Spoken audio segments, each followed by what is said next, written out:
Hello.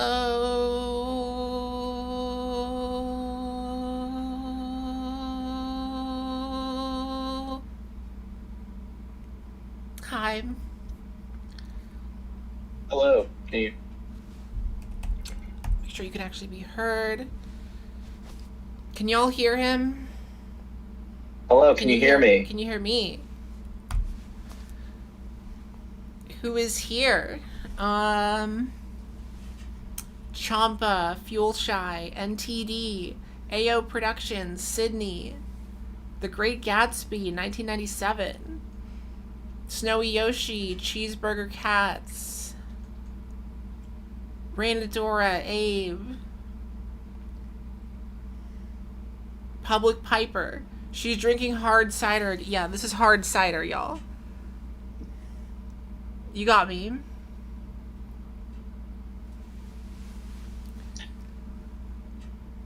Rose, Brianna, Disrupt, More.can.t.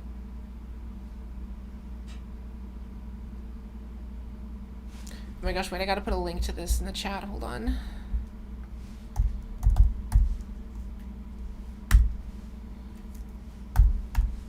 It's Tubi movie night, y'all.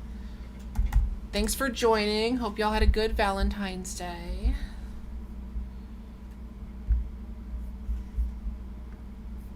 Put that away.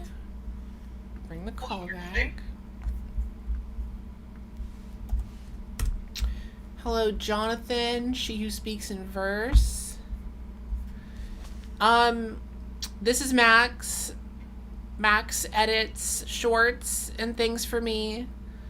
And Max was in the Tall Girl video. I am, in fact, a short who was in Tall Girl. Short King, Tall Girl. Yes. Max is coming to us live from Albany, because Max is not in New York City. You are in an upstate New York basement. Yep. The murder basement that you see behind me. Oh wow. I am, in fact, doxing myself a little bit with my framing, even though it doesn't really matter, I guess. That is okay. Okay, so let me explain. We're doing a Tubi movie tonight. If you use ad block on your computer, there will be no ads, because ad block works really well on Tubi. If you do not have ad block,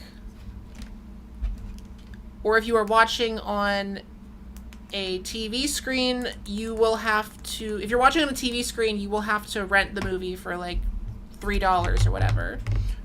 Or y'all can pull it up on $4 at most. You can pull it up on like some website. I won't tell you what 123movies.co.putlocker. You do you.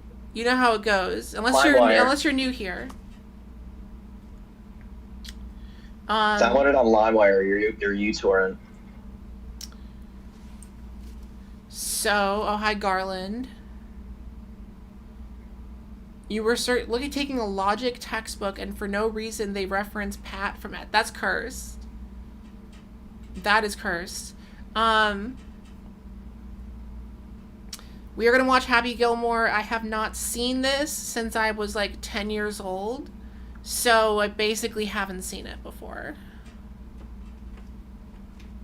And I'm very excited. I love this movie, on the other hand, and I've seen this movie a billion times.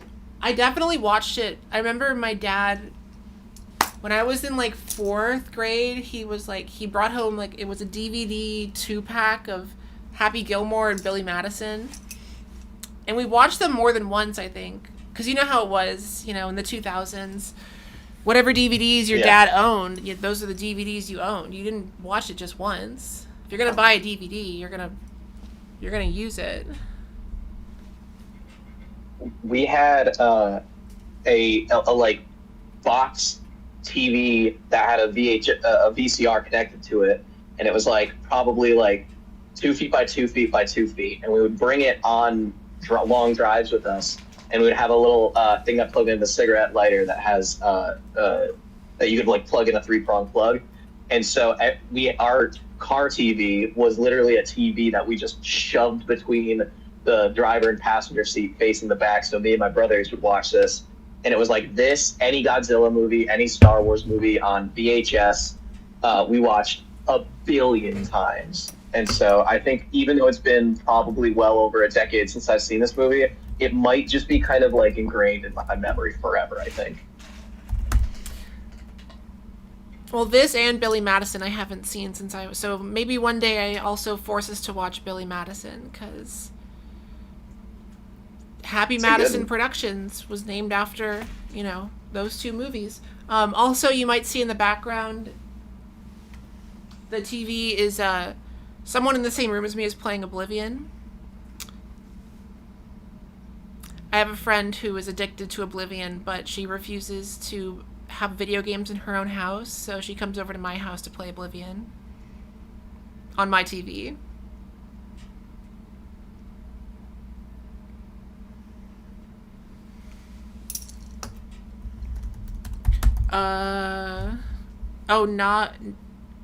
Nogchampa765. I use one called AdBlock Plus. The icon is like a stop sign. It says ABP on it. Is it your gamer cat? No, my cat's not a gamer. Yeah, this is why my save file in Oblivion is so funky. Because I let someone else share it with me. So, in the chat, I hope y'all are ready. Any of y'all see my latest video? This one,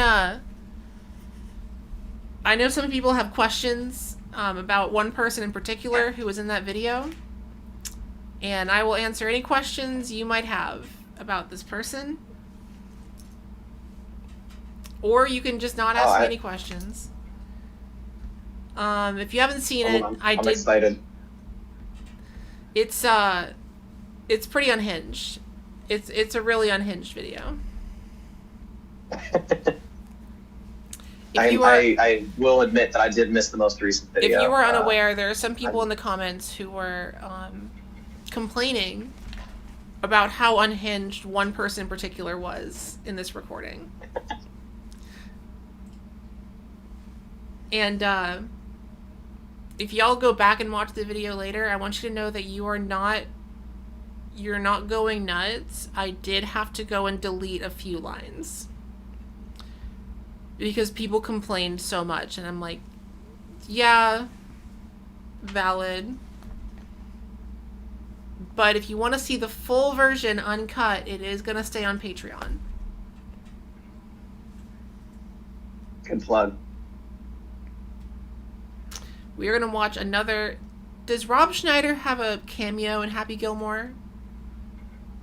Someone... Oh, where did I don't know. I think... Where did I meet Gabriel? Okay, so... Gabriel is the boyfriend of someone who was in the Amelia Perez video. But truthfully, I first met him 4 years ago when I was on mushrooms at a bar on 4th of July. But I had not seen him for years.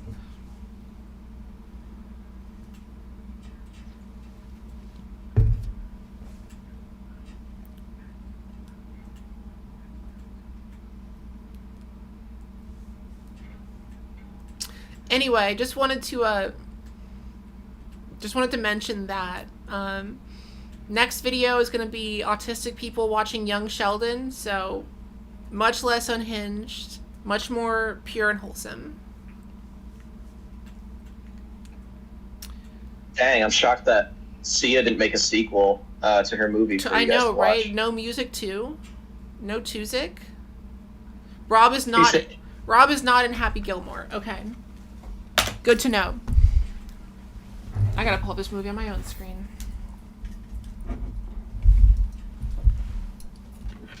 Oh no, wait, is this computer? Oh no. So I have my new nice computer that I'm running the stream off of, and then I have this my 5-year-old computer that is just chugging along very slowly. Rob is in the sequel. Cool.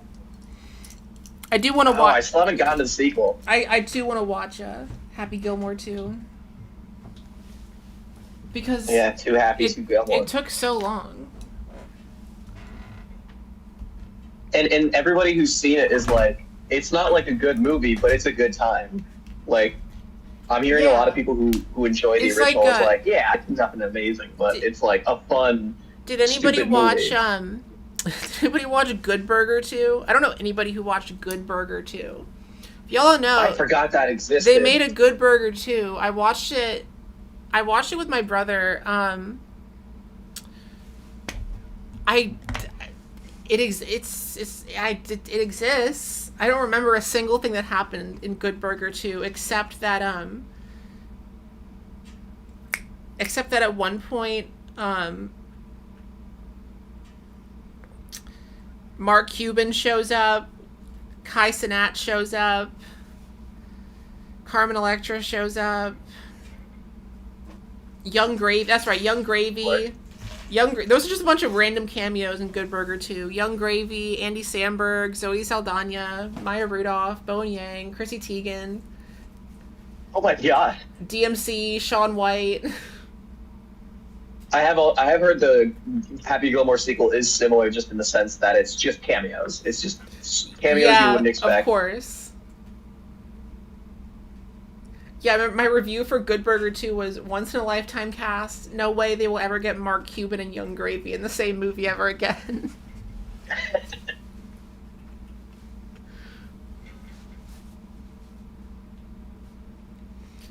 Why does this say Good Burger 3? They're making a good... No, I refuse to believe that that's happening. 2 was enough. How? No. We don't... No, we barely needed 2. The first one's funny because it's a terrible nostalgia movie. I say terrible with love, don't get me wrong. But it's not a good movie, and it's fun. It's like if you were to make a sequel to Space Jam and then go back to it and go, oh, this original's not very good either. Oh, wait. Fuel Shy, Hocus Pocus 2 I did like. I like that one too. If only for the scene where they all sing one way or another. Yeah. I was like, that scene was so iconic. I was like, that wasn't in the first movie. It just fit right in so much. It really did. It was very kind of like more early 2000s Disney coded.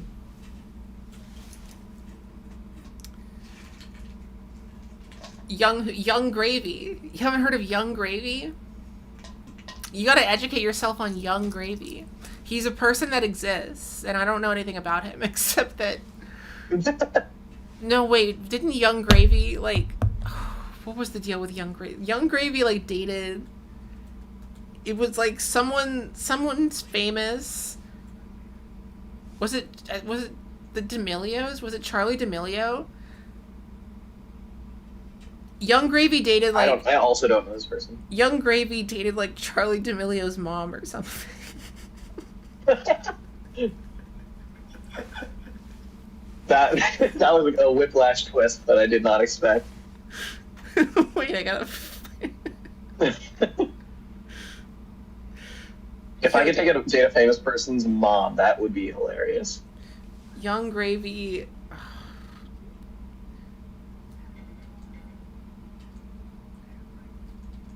Okay, yeah, I found it. Okay, no, it was Addison Rae's mom. It's not much fun. Yeah, Young Gravy was... Jeez. Young Gravy was 25, and she was, like, 52. That's awesome. That's crazy. That's insane. At least he wasn't, like, problematically young, but that is still crazy that he was, like... Addison Rae's parents, like, just recently got divorced before this. That's bonkers. That's awesome. That's hilarious. That's like that Anne Hathaway movie where that's like the Harry Styles fanfic about a mom who dates Harry Styles, basically, what he's not called. Oh my! I pulled up an article. This happened in 2022, so this is now, 4 years ago. Okay, so she was 42 and he was 26. That's still pretty bad. Okay, still wild, but fully do not bring your mom to the Young Gravy show. Yeah, it was like Young Gravy like brought her to the MTV like VMAs. Young Gravy said, "I'm into MILFs, and she's kind of the queen of MILFs, so I figured it was a perfect match." I mean, I like that just like straightforwardness of just, well, you know, she's a MILF, so and I think what are you gonna do? Addison Rae's dad is also like crazy.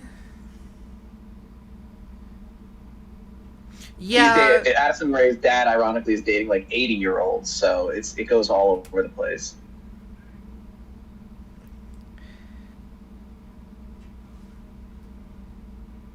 Addison Rae. I'm getting so off topic. We're gonna watch Happy Gilmore soon. By the way, once y'all have it set up, we're gonna start it. We started at 9:00 my time. So Addison Rae's dad. Who is he and why is he controversial?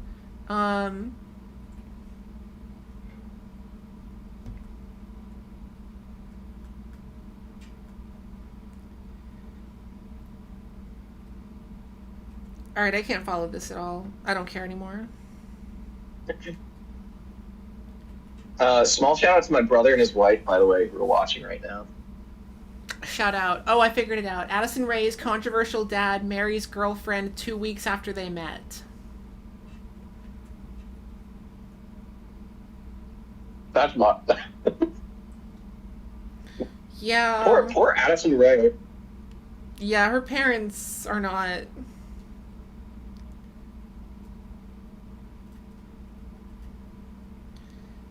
Oh, and yeah, okay. So his girlfriend is also looks like she's at least 20 years younger than him. So you know, she wrote a song about it. Headphones on.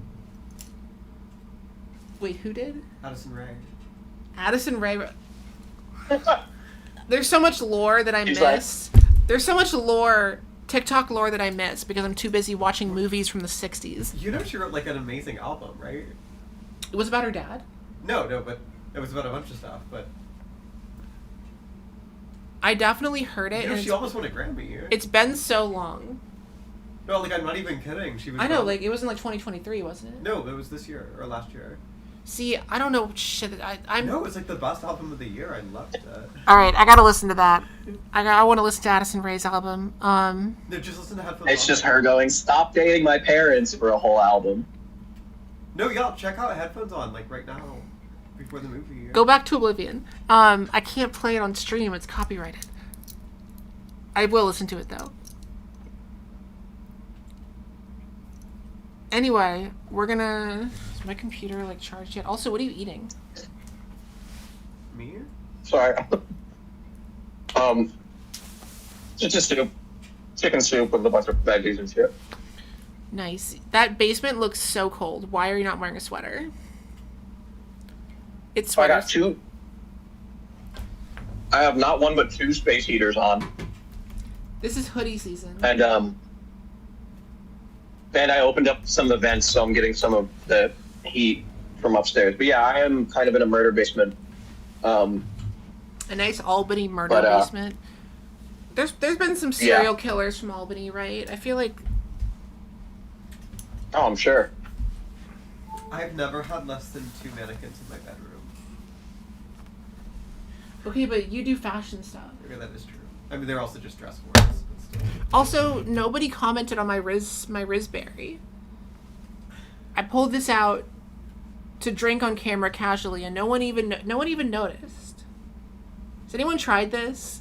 It's not good. It's not good. I don't like it. It's not a good. I'm a big fan of the Arizonas. This kind of tastes like fruit. I will say it tasted better after I left it in the fridge for a week. It kind of just tastes like fruit punch, but like it tastes like Kool-Aid with a little too much powder. You thought it was Bobby? No, this is the Rizzler.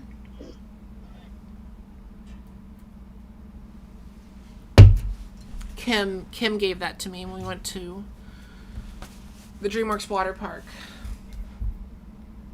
She gave it to me because she thought it was funny.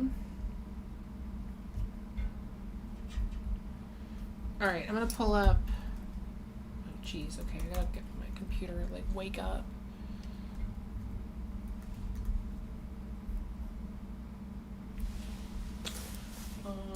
This needs to turn off.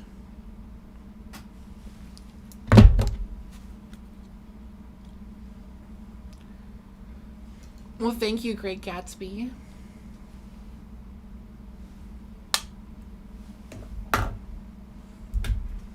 But you should have, if I pull out a can of Rizzler Raspberry, you gotta say something. Because this is going to be a collector's item one day. Because this is not going to stay around. One day, this can will be worth like $100. Puppet Tony Yala said that they once drank a 30-year-old beer and got sick. I don't think that's a surprise. You don't do that. Beer does not age. That's the wrong alcohol. No. Oh yeah, you said something about a drinking game for Happy Gilmore. I do.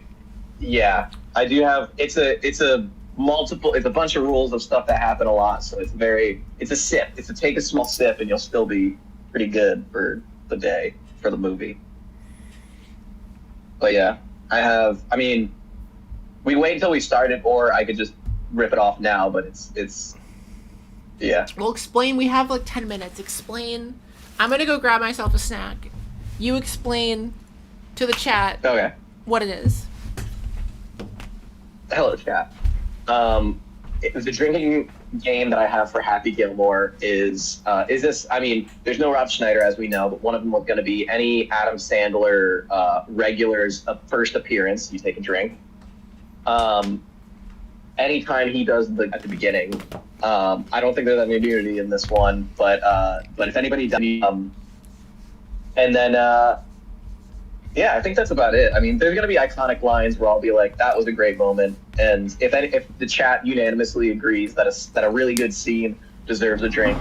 One of the best lines in the movie is during the mini golf scene, and it involves a clown. So if you know the movie, you know what I'm talking about. When that line is said, you definitely take a big drink because it's great. Drink responsibly too. Type these in the chat. If you have the chat pulled up, you can type them there. Yes. Because some people, it was buffering for some people. Sorry. Whoops. Sorry, I didn't mean to just type drinking rules and then send it. I'm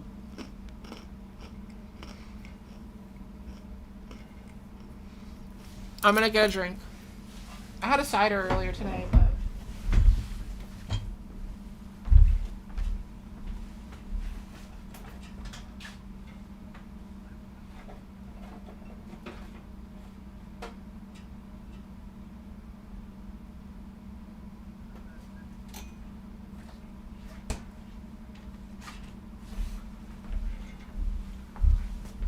Alright, I got some.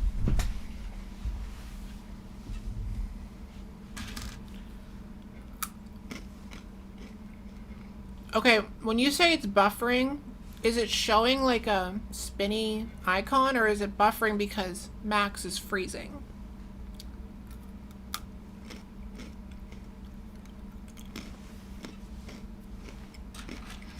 The internet is not... Did it come back?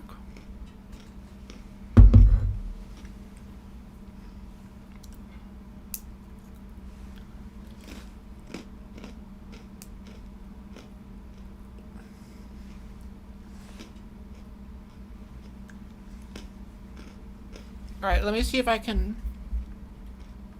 fix this. Hold on.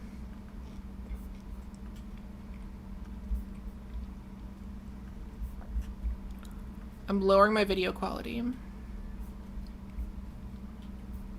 I'm going to lower your video quality too.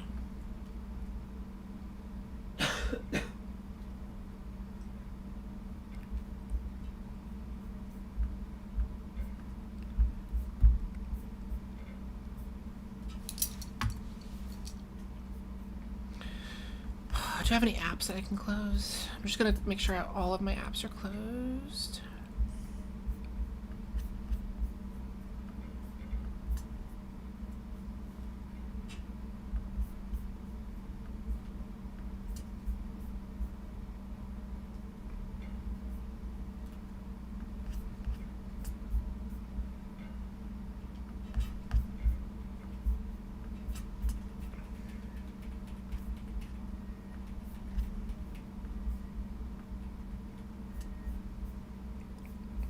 All right, so I just sent into the chat just a list of some of the drinking rules. All right, it should work a little better now. I lowered my quality and closed some apps. Also, as usual, if you would like to support me and my channel, best way to do that is through Patreon or becoming a channel member. If you become a channel member, you get some exclusive emojis in the chat, including an Adam Sandler emoji, which is very important. I pulled this off of the cover of Jack and Jill. You can also gift memberships to other people, which has happened a bunch of times in this chat. That's what if you want to donate directly to me. For charitable causes that I have listed on the side, please donate directly to those GoFundMes. I will be monitoring them on my other screen, and I will write the donations on this board.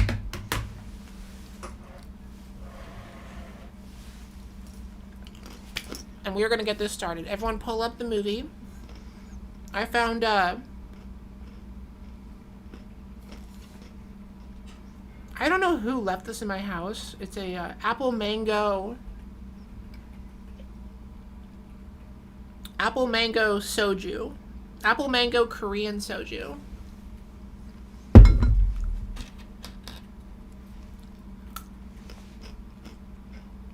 And they're saying there's an audio delay. Kind of delicious.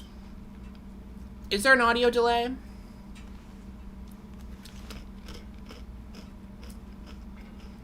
AO Productions says it's fine on my end, and I trust AO Productions.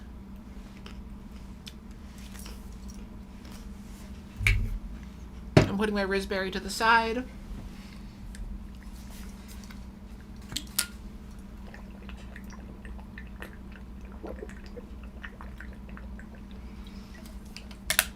Oh, another drinking rule is every time you hear the word jackass. Nice. Okay. All right. Some people are having a delay, some people aren't. Try refreshing the stream, see if that helps. All right, I have it pulled up on my screen. I got it up on my end as well. I'm just gonna pull up the the fundraisers real quick.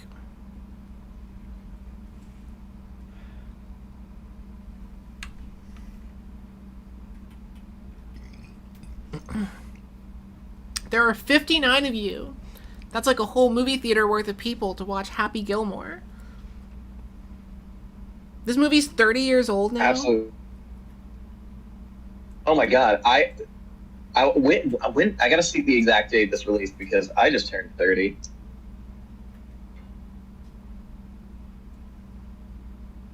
Holy shit. This movie is turning 30 tomorrow. This movie came out, really? It came out in February 96? February 16th, 96 was the US release date. All right, so this is awesome. This is the 30th anniversary, basically. Yes, that's actually what I mean. No, I didn't. I knew that from the beginning. Yeah, that was totally intentional. Intentional. That was totally intentional of you. Damn, I can't believe I'm like 4 days older than Happy Gilmore. You should be proud. Yeah, I think.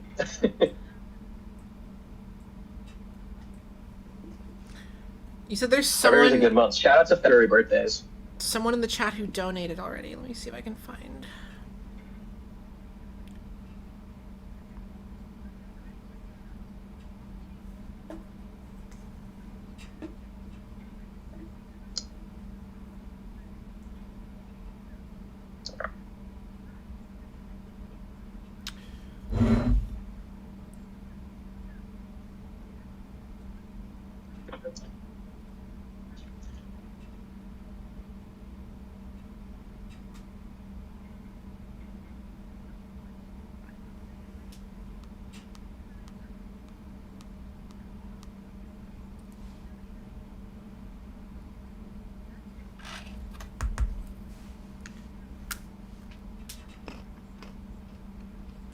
Oh, I do see. Someone donated $25. Anonymous donor gave $25. Thank you so much, whoever that was. I'm gonna write that down.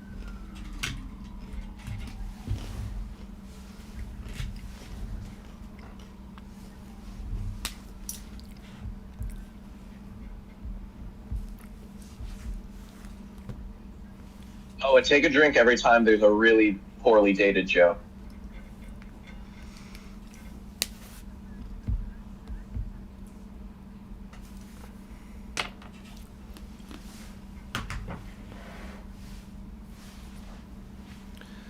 Madison is eating peanut butter out of the jar, but no one is here to stop you. Why would anyone stop you? If it's your jar of peanut butter, you can eat it out of the jar. If it's a shared jar, that's different. But if it's your jar, just live your life. Don't make extra dishes. Also, let's start the movie. I'm gonna say That's a good idea. I'm gonna Yes, count down. I agree with all the peanut butter. I'm gonna count down 3, 2, 1, go. And we're gonna go. Okay. Alright. Also, how many of y'all in the chat comment this after I start?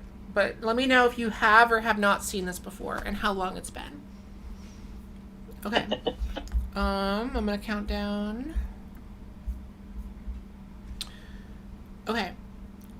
3, 2, 1, go.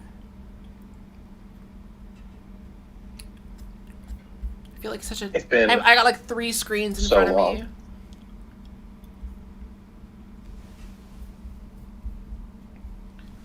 I'm seeing a lot of people who are like, you want us to drink at every poorly timed joke? It's gonna kill us. Puppet hasn't Yeah. seen it since 2006. That's about when I saw it too, I think.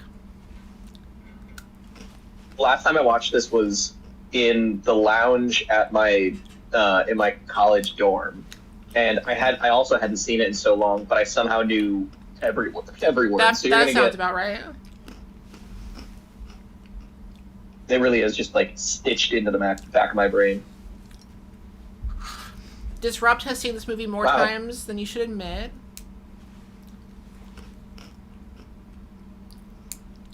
Oh my gosh, it's so weird to hear his voice like this.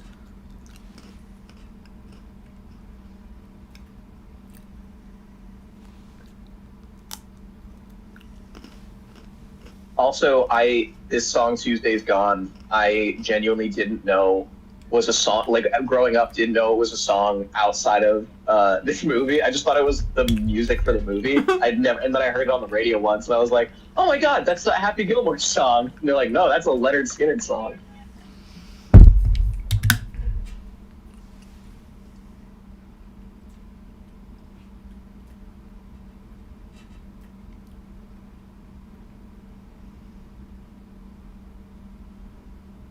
Oh yeah, Lauren Pedro is a golfer.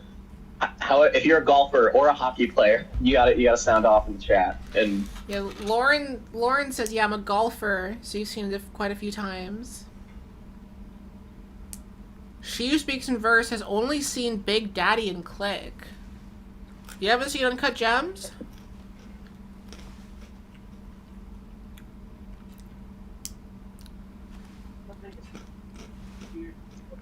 I love Carl Weathers. Fuel Shy says, I think it would have been 25 years. Yeah, you basically haven't seen it then. Vestipole Girl watches this movie every year.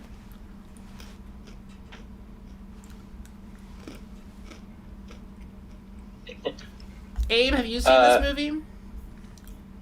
You haven't seen it. That's gonna be our first drink, by the way. We got a death already. We're less than 3 minutes into the movie, and we already got one.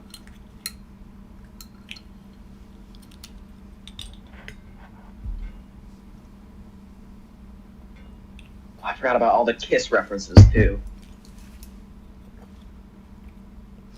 Read by Tim Herlihy. His son is on SNL now. Family Business. Oh shit.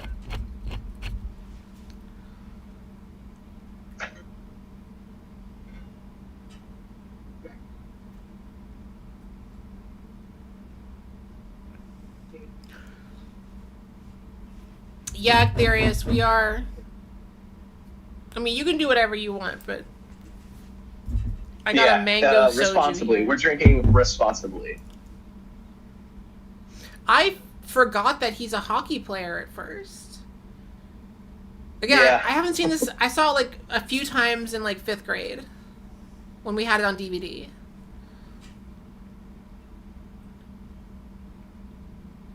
I think that counts as a nudity drink because you see his bare bottom. I don't know how synced up everything is on everyone's end, so.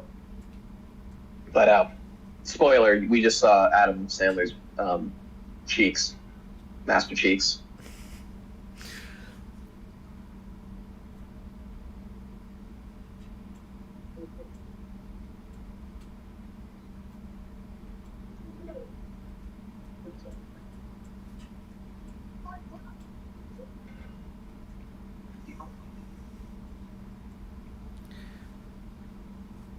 Okay, so, right, the plot is that he wants to be a hockey player, but he's actually really good at golf.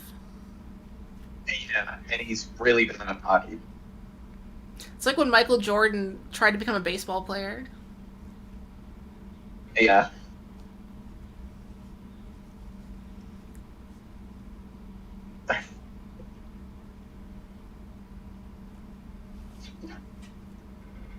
This was the first movie that I noticed a continuity error in. And it was that glass breaking, and then them 2 seconds later cutting back, and that glass is no longer broken. Whoa. As a kid, I didn't know what the word continuity was, but I remember going, hey, wait a minute.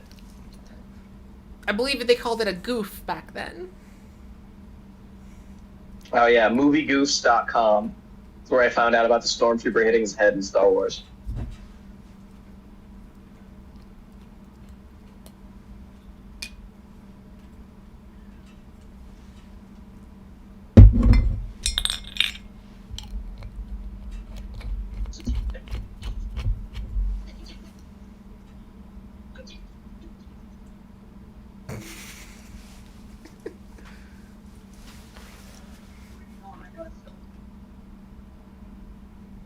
Where is he supposed to be living?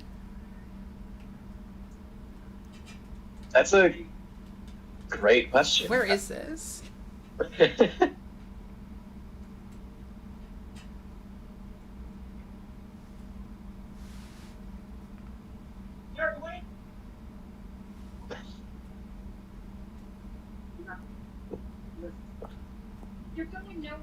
This is also, the song he's about to sing is also an introduction to me as a kid. Another one where I was like, that's not a real song, it just must be... it must just be from the Happy Gilmore. This was shown in theaters last year. Why? It turns 30 this year. Yeah, but last When year. I turned But 30. Happy Gilmore 2 came out literally last year. Oh, right. I'm sorry, baby. It was special release in theaters April 27th to April 30th last year. Damn, how did I miss that? I would have definitely seen this movie and quoted it the whole time and got kicked out for quoting it the whole time.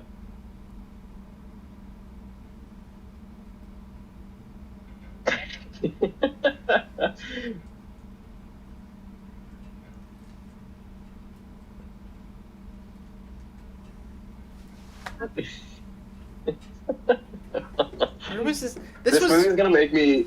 Okay, this was filmed in Vancouver. So is he supposed to be Canadian?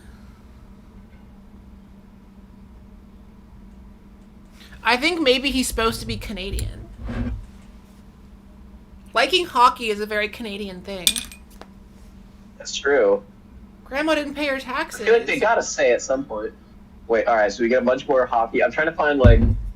I'm hoping the mise en scène will tell me where he currently is.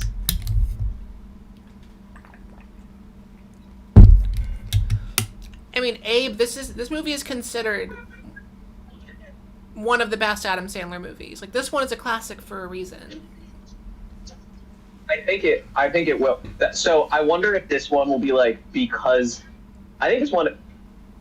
I'm saying this at the beginning, so like, tell me if I'm wrong by the end. But I think this one ages a bit better than most of his other ones because they're less aggressive with the like offensive humor. Well, at the time, in this one, and it's just at the time, Adam still had to prove himself. Whereas in the 2000s, he could literally do any. He could film himself.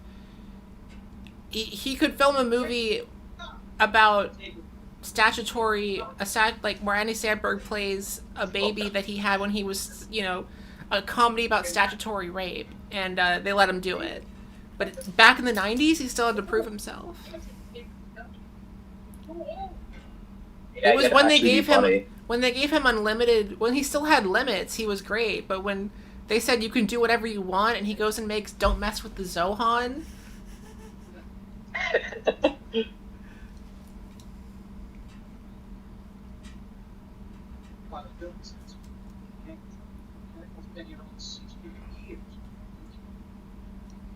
Gilmore. Puppet, you're thinking of Jack and Jill.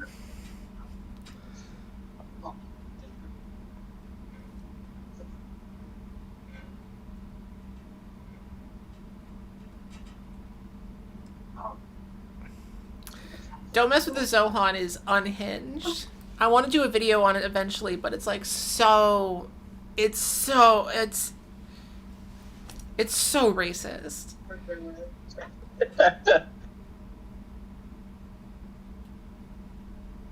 Isn't it? It's all. I haven't seen it since it came out. It's all about the Israel-Palestine conflict, isn't it? And it's just he plays an IDF soldier who goes to New York to become a hairdresser. And Rob Schneider plays a Palestinian guy.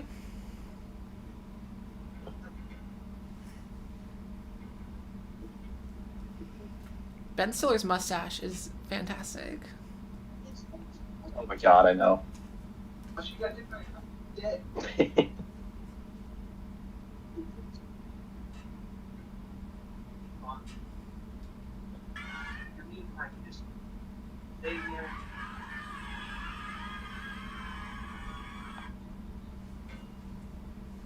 I love that he flips her like $1 or something.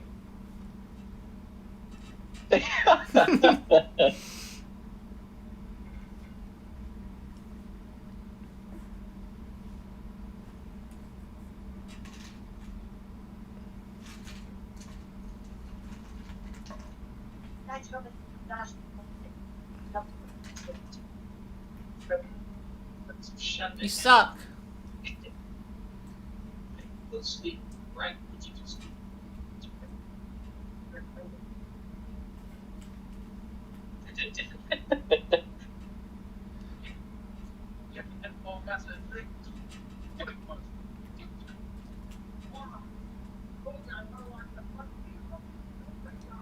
Oh my god, yeah, it's Will Sasso.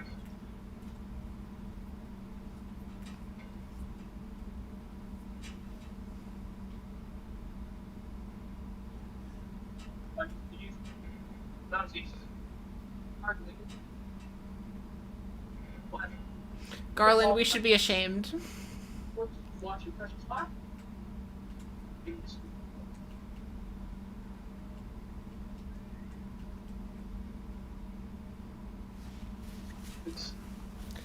You just destroyed somebody's window. He's not even concerned that he just like fully shattered someone's window. Oh, and that is a drink for a Sandler drive. Every time the ball goes crazy because he hits it, you gotta take it through the sip. Oh, you just killed that man. That guy's dead. Like that guy. That would if that hit him in the head, he would be dead. The sound effect that he makes when it hits him is so funny too. Okay, that's good. That's a good bit.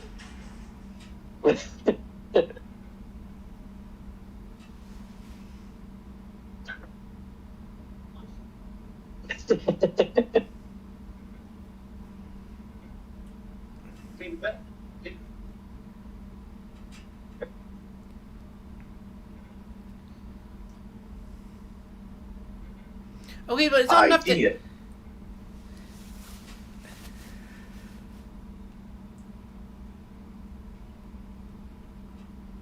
You suck. Nice. Tell your friends. Step right up, folks. See if you can outdrive the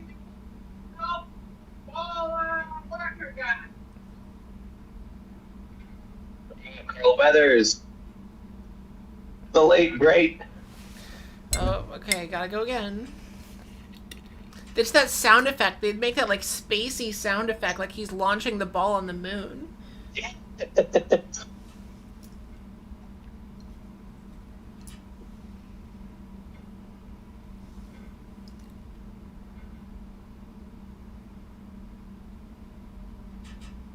Really savoring that reveal of Carl Weathers' hands. Oh, you what? Never. This is my first time. Want very home? Yeah, I'll see you guys there.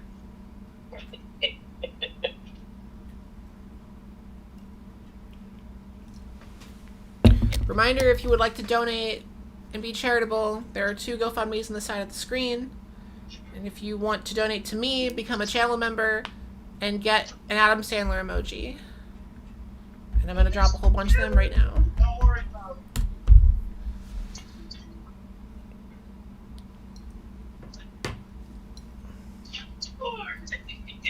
it. Ooh. Oh, God, I'm hurt a little. This is self-harm. No, it's training. I don't know what you're talking about. This is how hockey players train.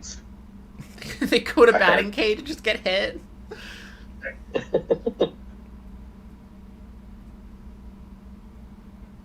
That's you know. Concentrate on this. Who the hell are you? Talk to me. Please. Oh, teach you. You're pretty sick, Chubbs. No.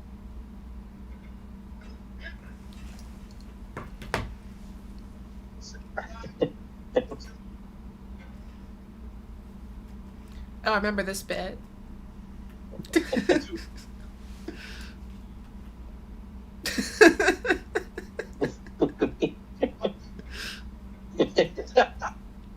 Like, why would they give him that and not like a hook or like a claw? Yeah. You know, Oh, yeah. just give it. It's like a mannequin arm.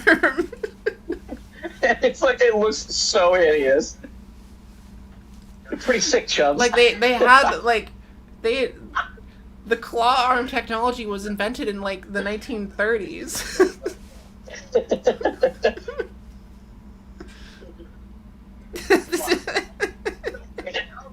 This is funnier though. Yes.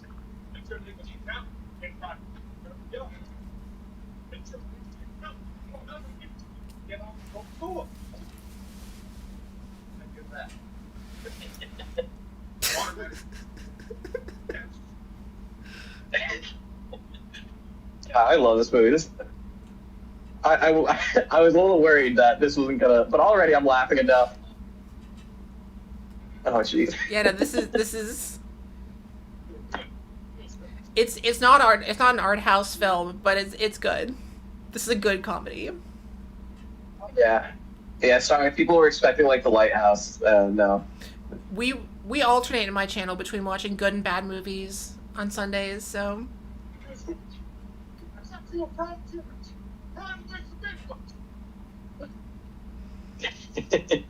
The backing up is so funny.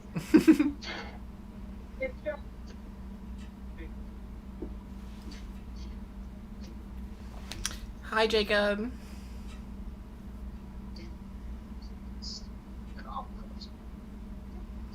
The ass joke? You feel like I referenced this on a which ass joke?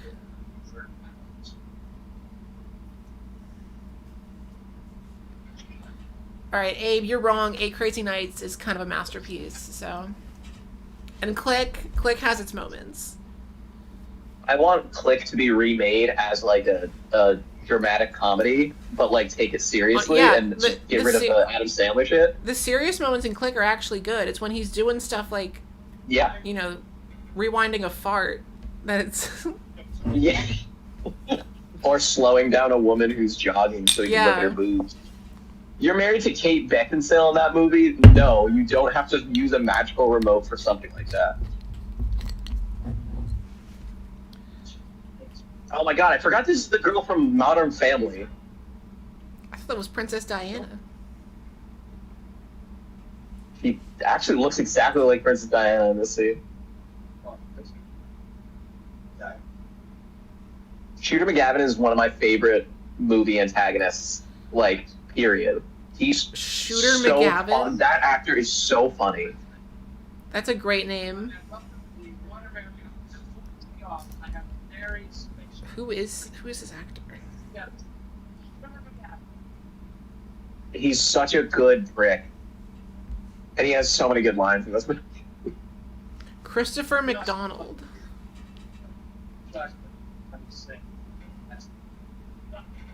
He was the bad guy in Superhero Movie, which was like during the era when like Scary Movie was getting way too. There Yes, was like the Superhero meat Movie. Spartans and all that shit. Yeah, people thought it was the same guys, but no, it was someone completely different who made Superhero Movie. It's the dude who made Superhero Movie like went on to make like Chernobyl and Last of Us or something like that. Yeah, I think he it was was like the- Craig Mazin or something. Yeah, the writer for Chernobyl. And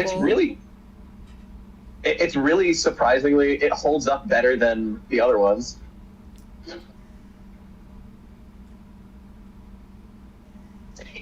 I mean, that's like Random catty.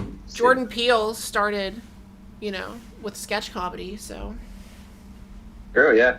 and what's his name, who did Weapons last year? Oh, Zach Kreger. Yeah. He was on that sketch show, Whitest Kids You Know. Yeah, he was.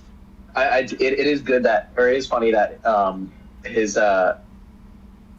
his first movie was Miss March, and then he would go on to do Barbarian and Weapons.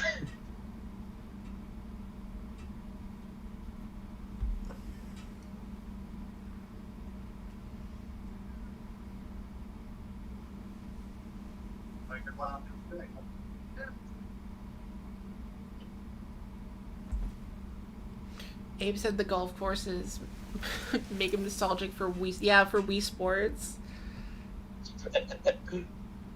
I want someone to make a really like AAA high budget mini golf video game, because mini golf games are tons of fun. And of course the main golfing and Wii Sports is tons of fun. Any golf video game is fun. I want one to just be like the greatest graphics you've ever seen. It's like apocalypse happening and you just gotta drive a golf ball into a hole, and that's what saves the world or something. There is what is it called?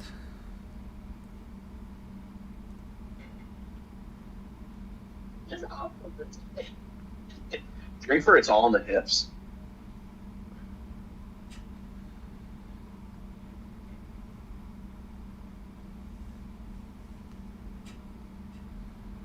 Oh, I gotta get a new drink.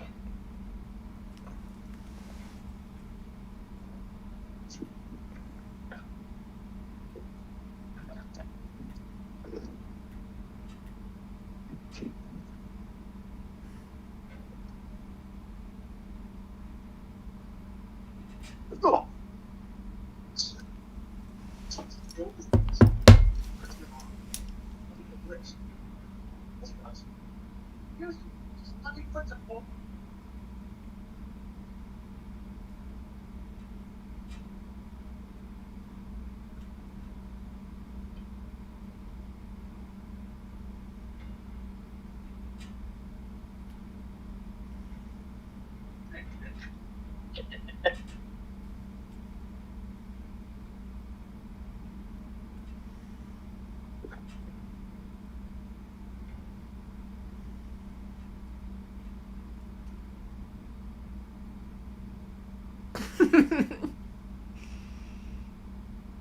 It was real footage of me playing mini golf.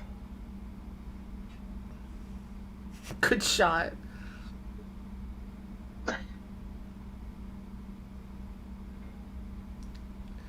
Ooh. The way he fell down that hill.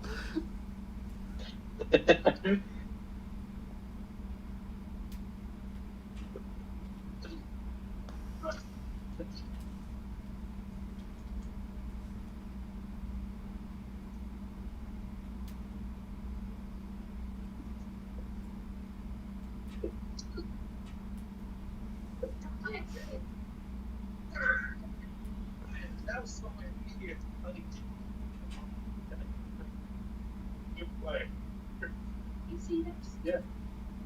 It's like a whole lot more. Oh, what we did. It's great. Zach Barnes. Yeah, that's good. Well,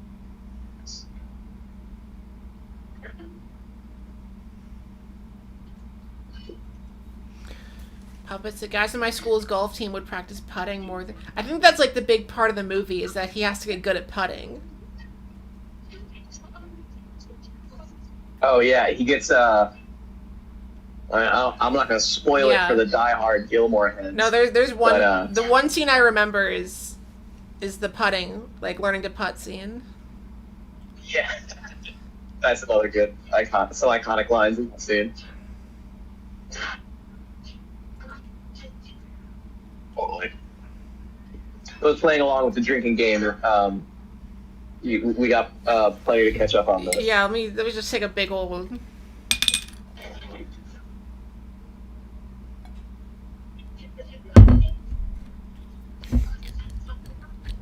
Okay, more dot can dot t. This one is okay. You don't have to be embarrassed about liking this one. As far as Adam Sandler movies go, this is as solid as they come.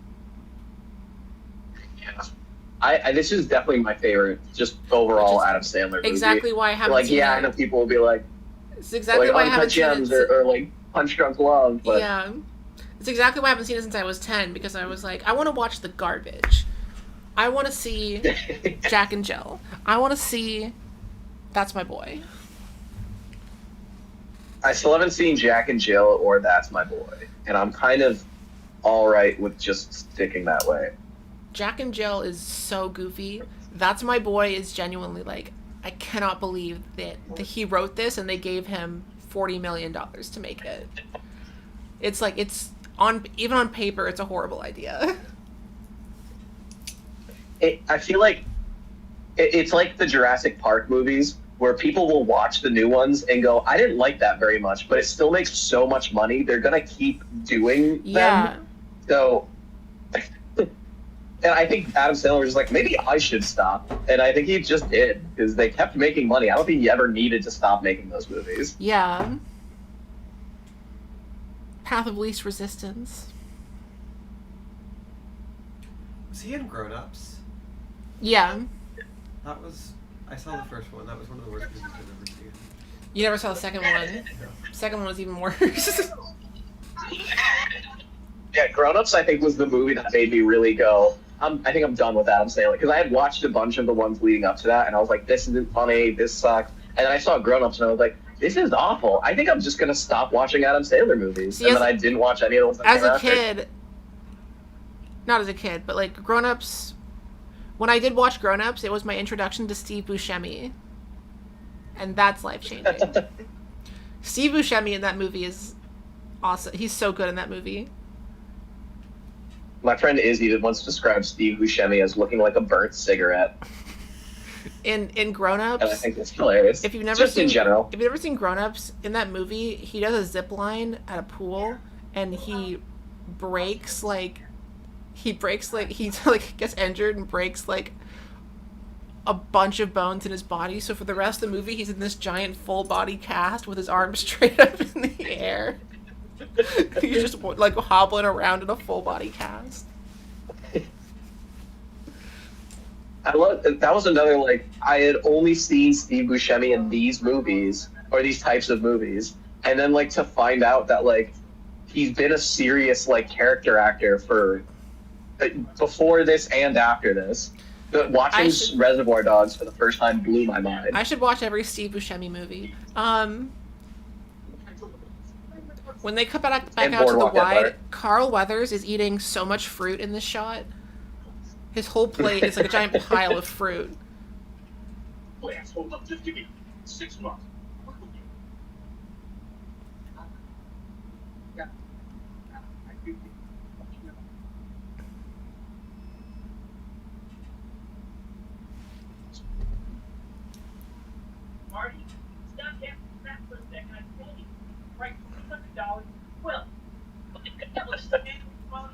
talking to you. Yes, we would.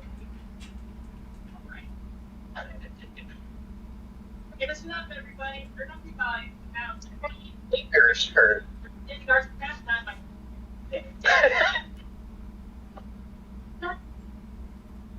I think.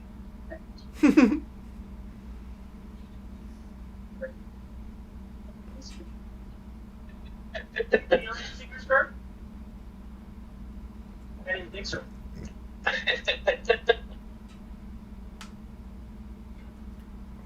Gilmore!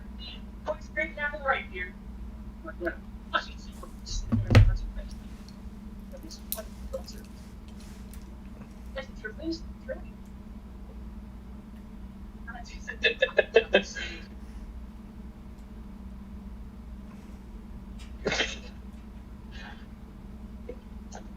And then another one. This man with this beautiful mustache would go on to direct Severance.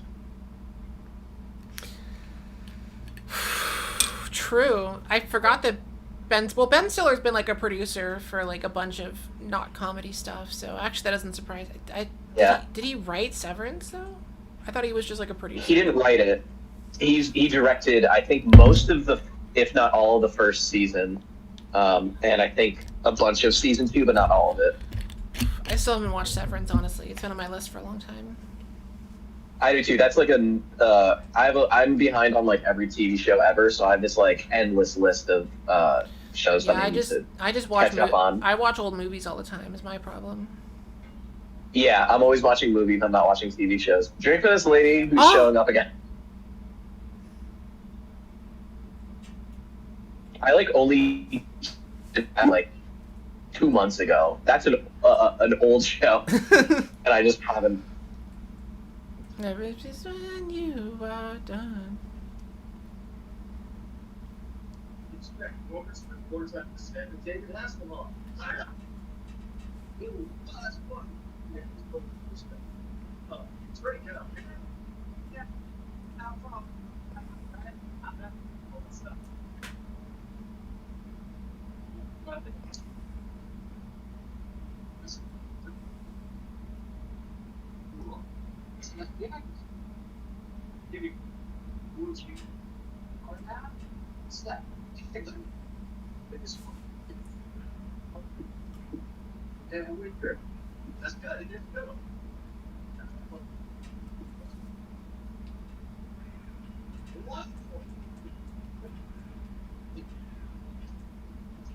I like that Happy is like legitimately like has a nice rapport with these other random professionals, Yeah, and it's only Shooter McGavin that makes him like this Yeah. outsider. They're like finally like a young, fun dude who isn't like a country club man. Who isn't a douchebag named Shooter McGavin. Garland said last film I saw last year at Marienbad. That movie was incomprehensible, which I get was part of the point, but still. Which movie?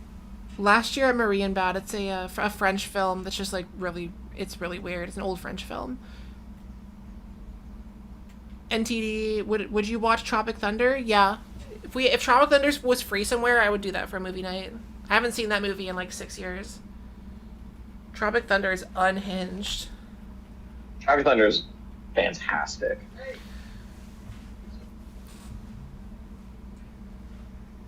That's right.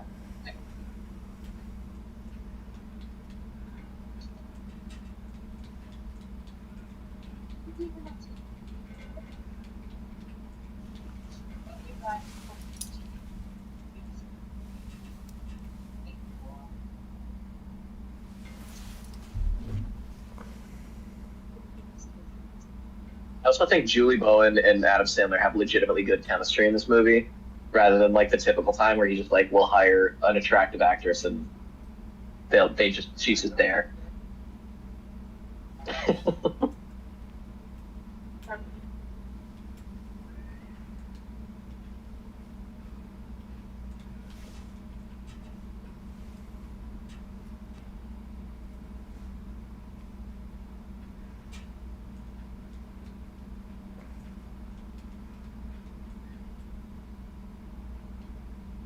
Hello, everybody. I'm nice crowd. Session. Morning. 22nd. TNT. The field includes a group of big dogs around the world. They could happily shoot them together. One three of the last. Oh, it's one of Adam Sandler's friends.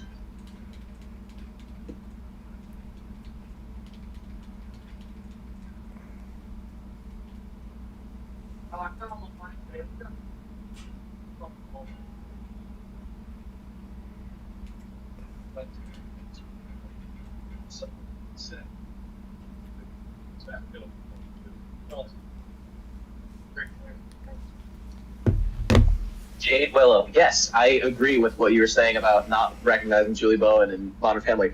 I wasn't like a diehard Modern Family, but I watched enough of it that like I never put it together. And even when I would rewatch Happy Gilmore, I would see it and I wouldn't put it together until like finally it wasn't until the ads for Happy Gilmore 2 that like showed that she was returning and everything like that I was like, oh, that's the fucking Modern Family girl. Are you kidding me? Sydney, still a better Princess Diana than the one yeah. Low bar. How was Diana the musical? I know you did the video about it, but it was in one of your videos. The musical numbers are just so absurd and like tasteless. It's like they're treating the musical treats Princess Diana like someone who died like hundreds of years ago. Like a historical figure, like the same way like Hamilton does, you know, but they were going for a Hamilton thing, but with someone who died in like the last 30 years. It was so tasteless. Yeah, I don't think that works as a musical. That's hilarious. It's very clearly like they're going for a Hamilton type of thing, and it does not work in that context at all. It also the musical is like not. It's not critical at all of the royal family. Like, it kind of glazes them. It kind of, like, you know, makes them seem like unfortunate bystanders, as if they didn't, like, actively perpetrate the circumstances that caused her to get killed. Yeah.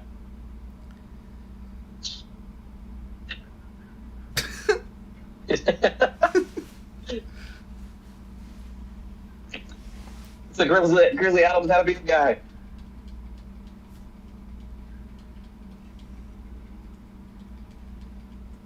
I also love the recording of Princess Diana the musical because it was recorded during quarantine with no live audience. So it just feels like you can tell the vibe. They're performing to a totally empty room. Did they add any like audience ambiance in post or anything, or is it very... No, not at all.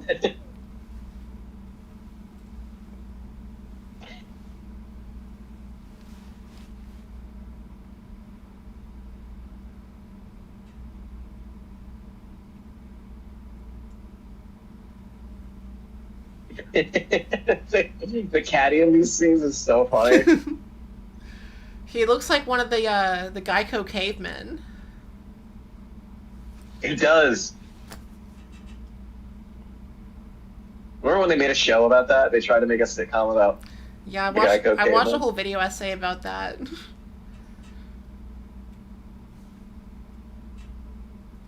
Was it? I watched one too, and it was kind of like.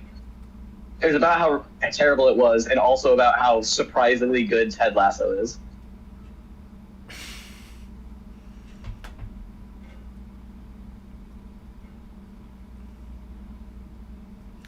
What's happening in our... So, look at the timer on the bottom of the screen. That'll sync you up to where we are. The timer there.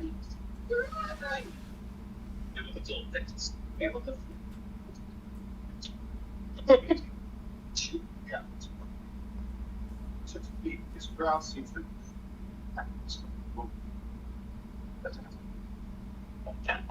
I also rewatched Semi recently, like probably a few years ago at this point, but it was the first time in forever.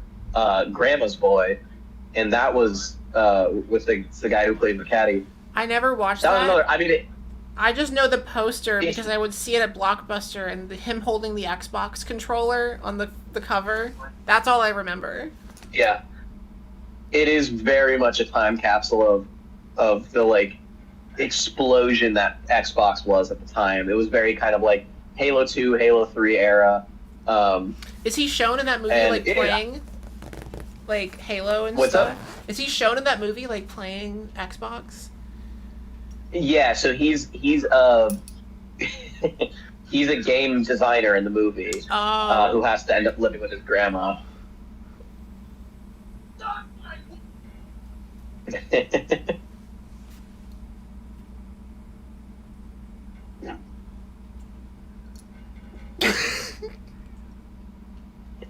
See, Piece of monkey is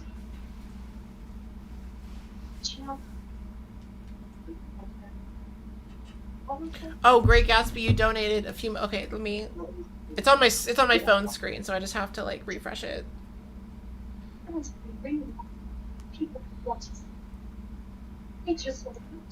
up at Tony Alla. Yeah, Kevin Nielsen is so funny. Just his delivery of everything is perfect. he can stay. He doesn't. It's your end. Any more of this?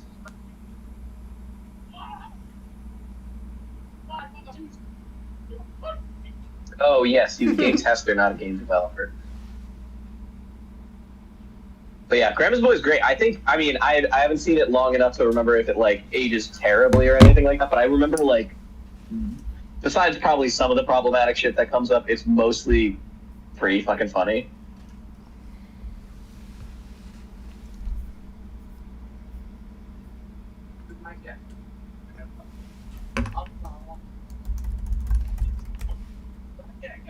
Hold on, sorry.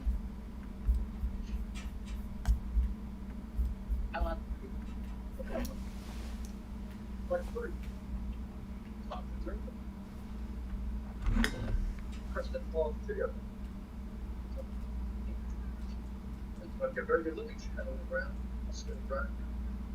That's you know, I get it. I'm already happy. I don't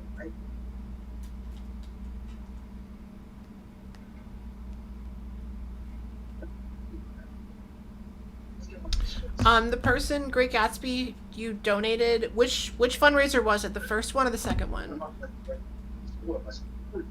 Touch. I was on this tour for one reason, money. But now I got to kicking your ass.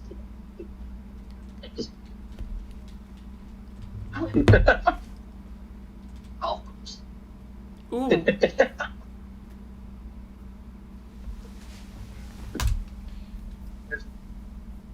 Watch just put it down. Yeah.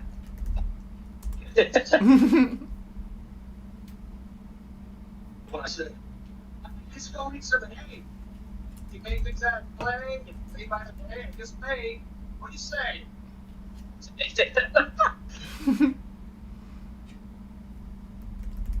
Calm down. You can't have the response. These storms. Yeah. So,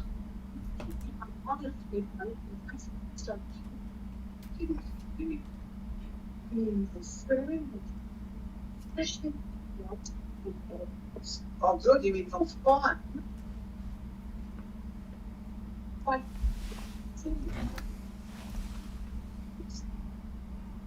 I don't know.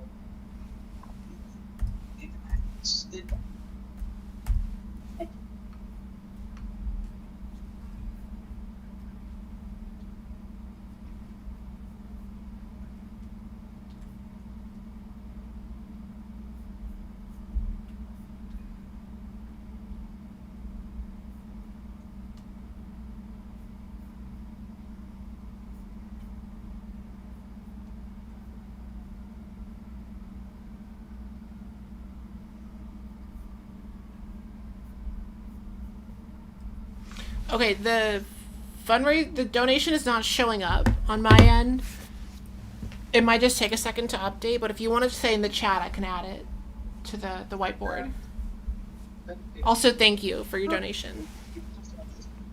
Well, you can hardly even notice. Would I watch Mulholland Drive? Yes.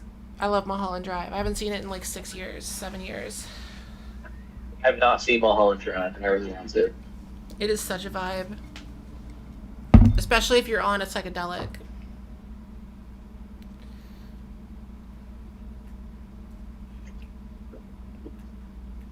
For those that don't know, by the way, his boss that has the nail in his head, the really tall guy, is Jaws from the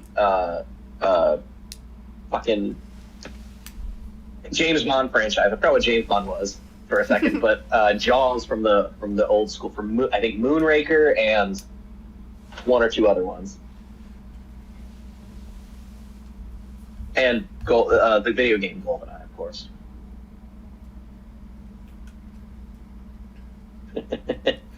Okay, thank you, Great Gatsby. I see it now.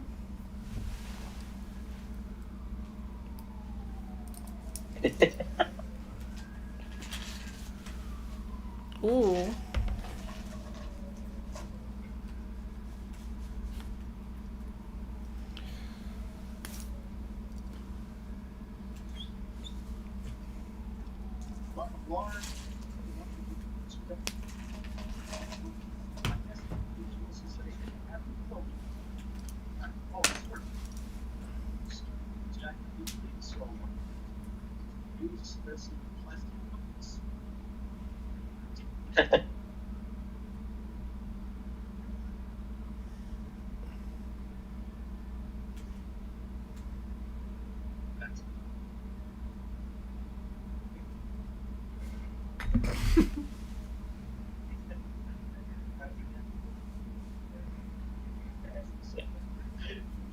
All right, let's shoot.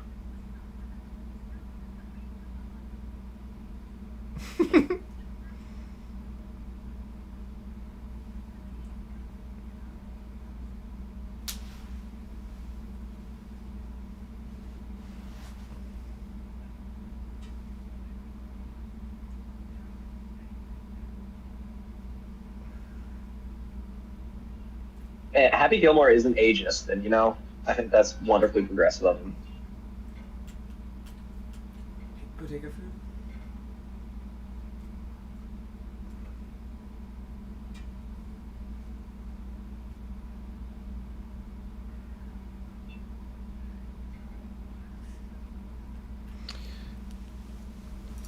So how does this tie into Gilmore Girls? I think this is what's his face? Jess, all grown up. I'm assuming they have to. They definitely must have made a Happy Gilmore reference in Gilmore Girls at some point, right? Gilmore Girls references so many movies. There's no way they didn't mention Happy Gilmore.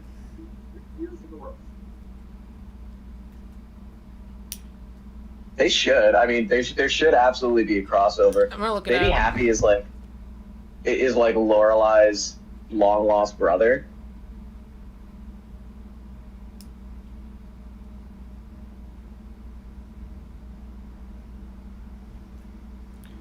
All right, I found it. It's mentioned in season 5, episode 7.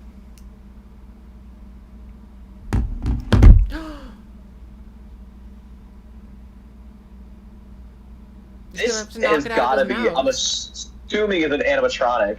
It's a really good animatronic, I think, in the scenes that it's supposed to move. Well, I think it's fake there, but Yeah.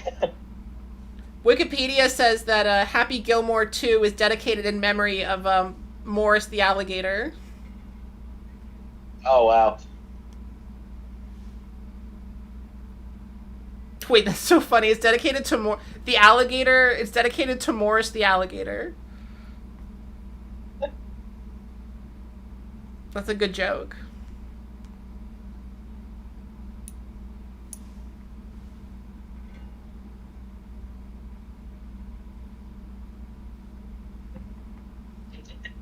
I like who's the person in the chat, Darius, I think, is keeping track of all the human assaults and the animal assaults. So. Wait, oh my gosh, I looked it up. The alligator, the alligator. The alligator died last year. Oh my god. The alligator died at the age of 80. Damn, I didn't know alligators lived that long.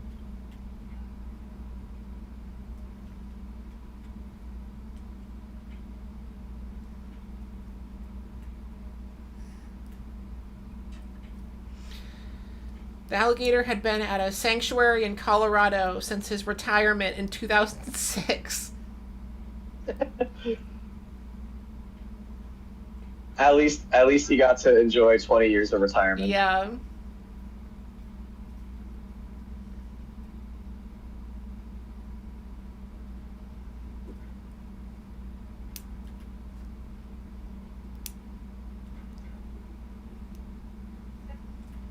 I was testing its durability. It's made of wood, and I wanted to return it to its family.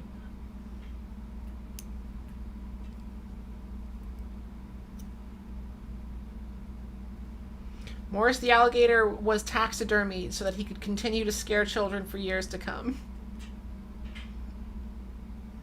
And I love that for him. He worked in the film industry for 31 years. He appeared in film and TV shows from 1975 to 2006. Wow. Almost seasoned career.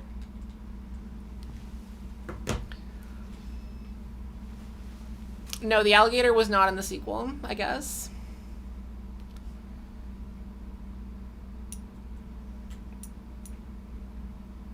Alligators are freaking dinosaurs. Endless love in the dark. Yeah, alligators are basically dinosaurs. That's awesome. That can be someone's review. Rest in peace, Morris the alligator.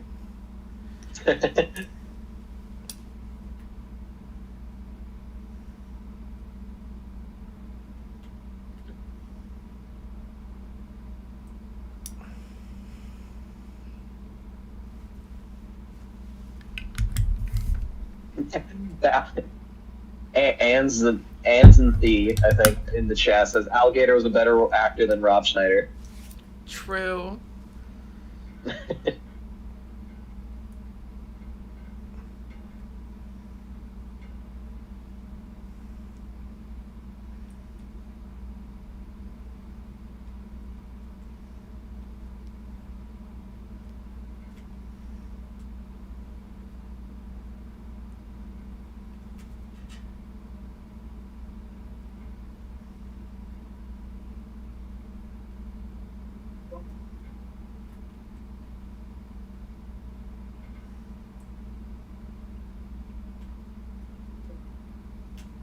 That.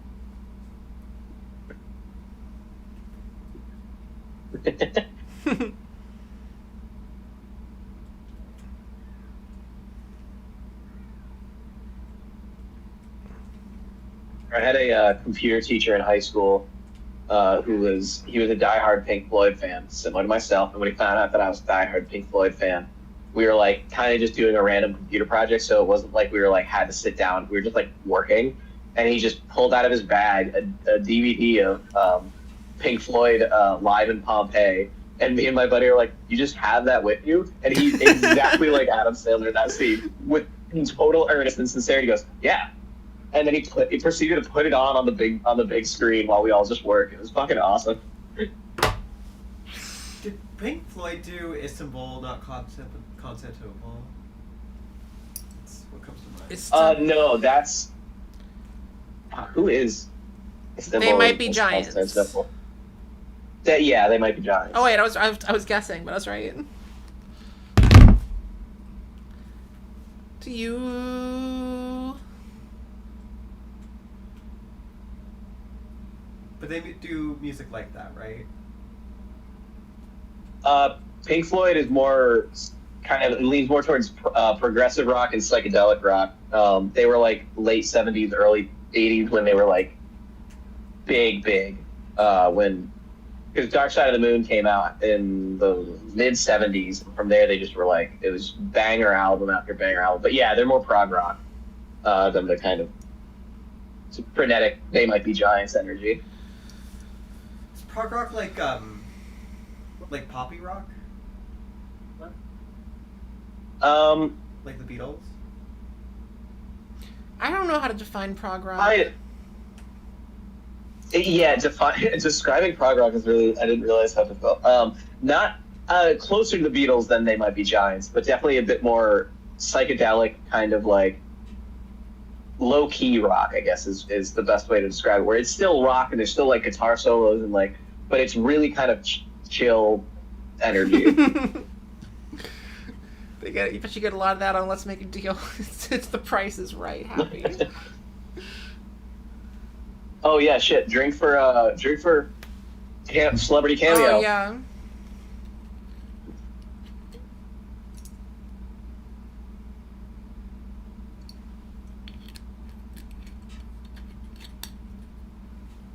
Price is wrong, Bob.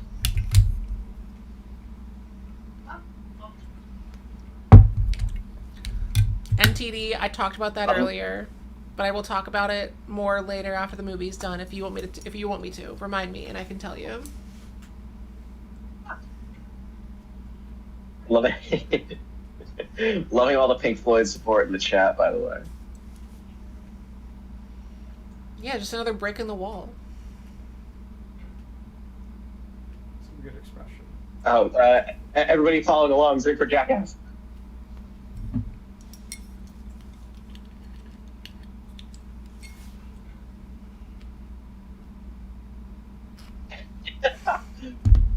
Oh, Bob Barker just being a fucking dickhead in this movie.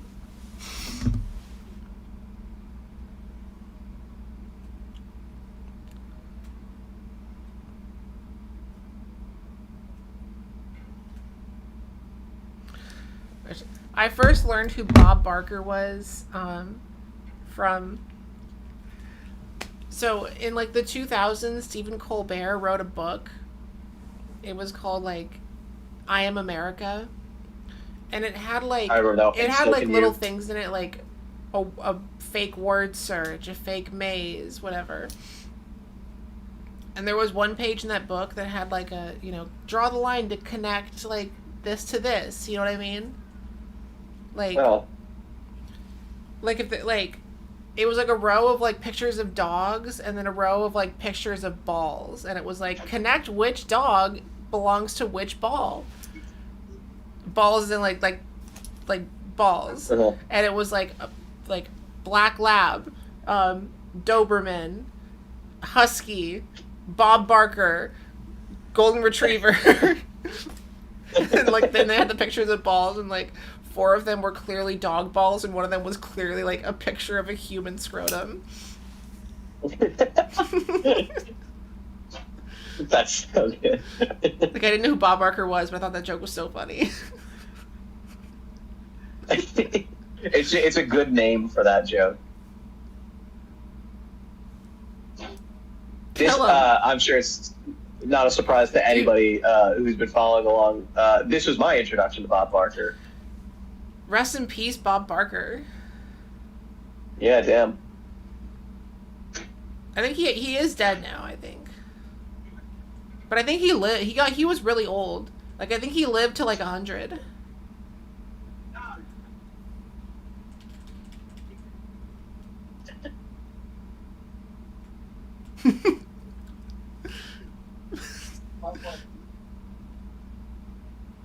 Now you've had enough.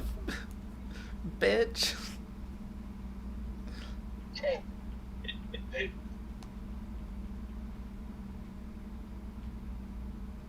This is the only movie that he ever appeared in? Damn. Bob Barker literally was not in any other movie. That either means he had a great time and didn't want to soil his 100% record, or he had a terrible time. Well, Letterboxd lists him as he was in some like documentaries, but he never showed up in another like movie.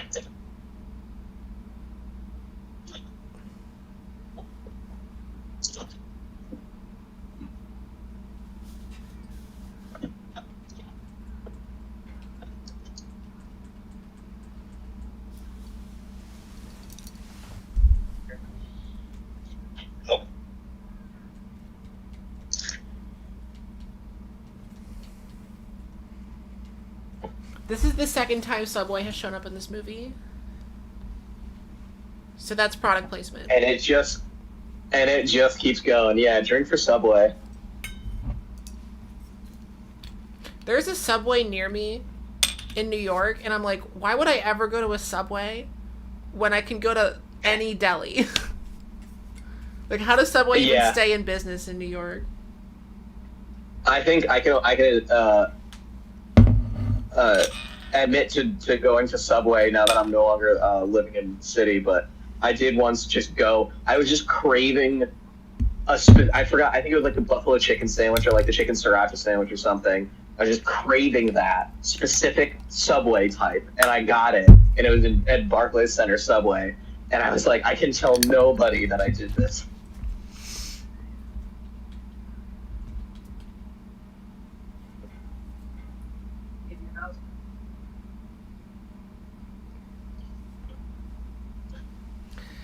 Yeah, if you're hungry, go to your local deli and get a sandwich there. Yeah, it is better. Though, I guess if you live in the southern suburbs, delis aren't they aren't all over the place like they are up north.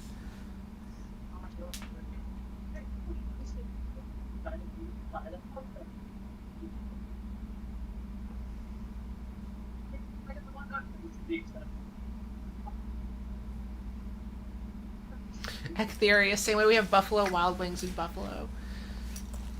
I think I didn't know you were in Buffalo. I visited Buffalo for the first time when I went to Niagara Falls in 2024, and we ate at Anchor Bar, which is where they invented buffalo sauce,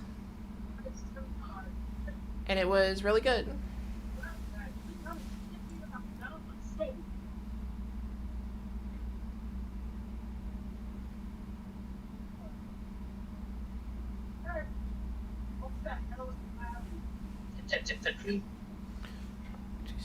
What was the Subway product? I saw Friendship. I don't remember what the Subway joke was. Oh wait, duh, I do. It's when he's tripping and he dreams he's in a Subway, and then he orders a sandwich. And then his trip ends. He's like, "That was it."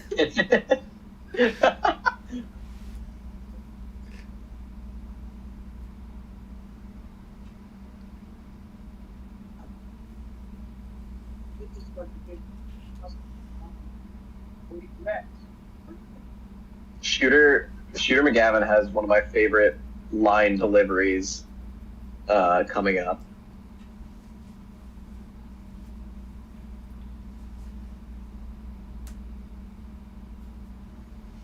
I disagree. I think that joke in Friendship was really funny. As someone who has done psychedelics before.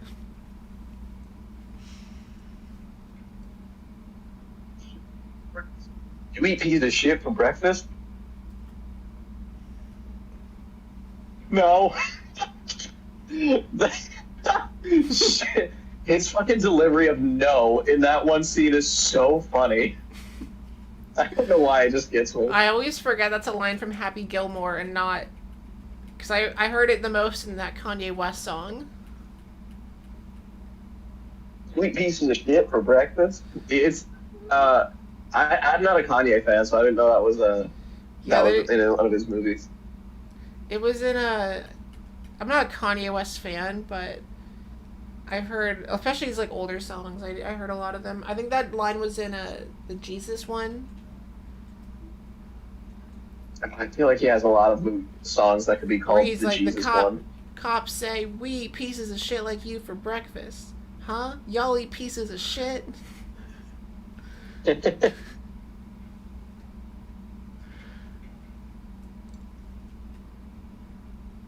Oh, here we go. This scene I remember. This is the scene I remember. Let's go. What a fucking iconic scene.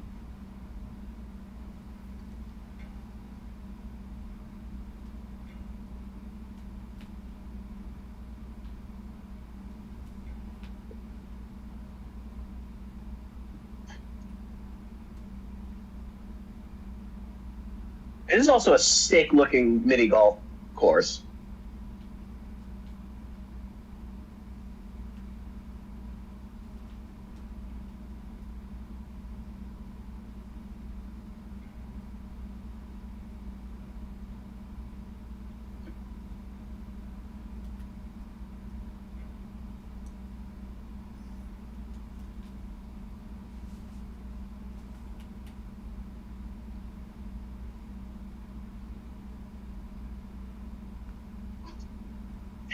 This guy again.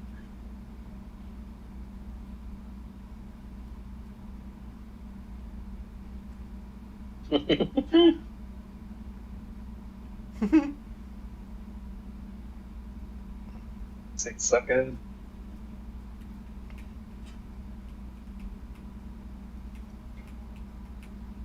Do you still want to do bodega food? Oh, yeah, we can do that.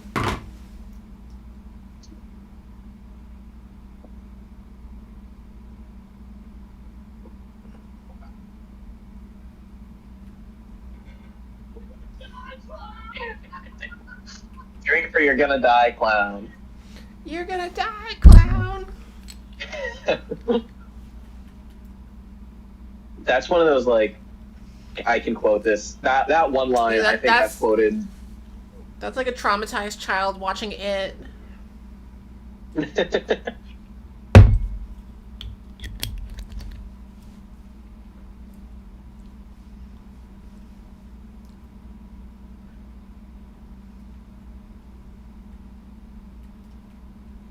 This mini golf course is awesome. I need Jeff Bezos to spend $1 billion on just a fucking dope ass mini golf course.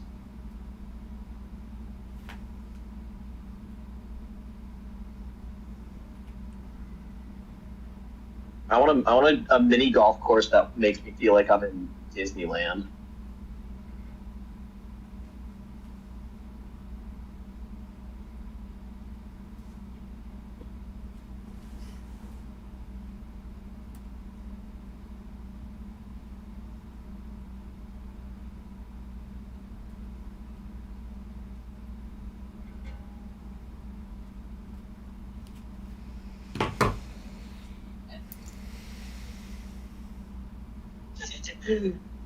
Exartis, 6 human assaults, 1 alligator, and 1 robotic clown head assault. That's the tally so far.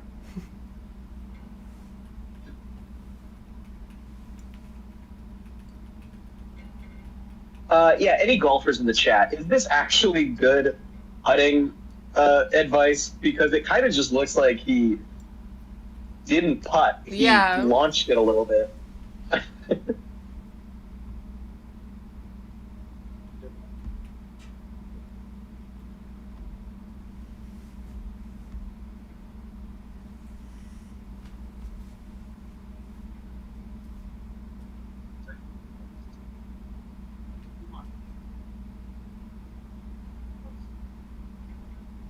Already got the spirit of a happy place. But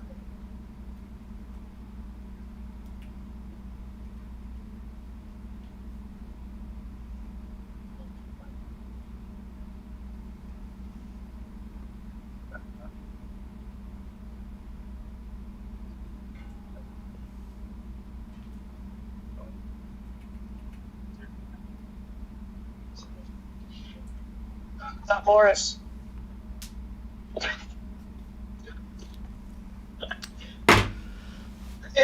No. The fucking clinking sound effect in the wind. That's a drink for an. Oh, he's dead? Another tap.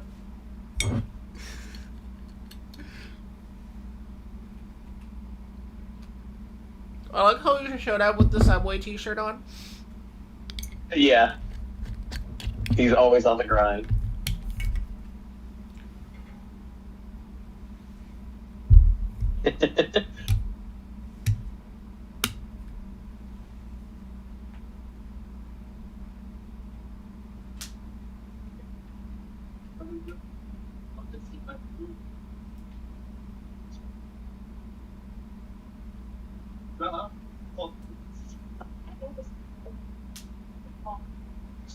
that's right.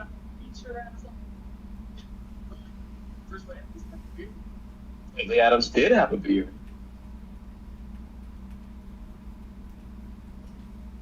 Also, how I found out that Grizzly Adams was a person. You're the ones who spectators. Working with the children together. And that boy had to go. You know it? Gilmore, happy. Happy Gilmore Girls.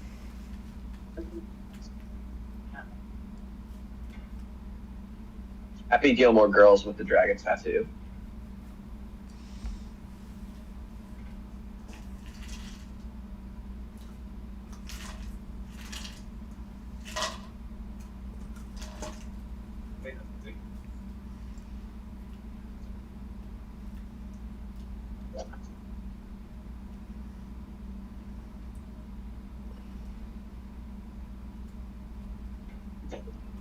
Well, that's too far.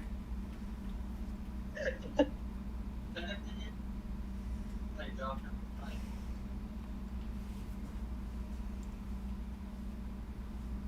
me show you.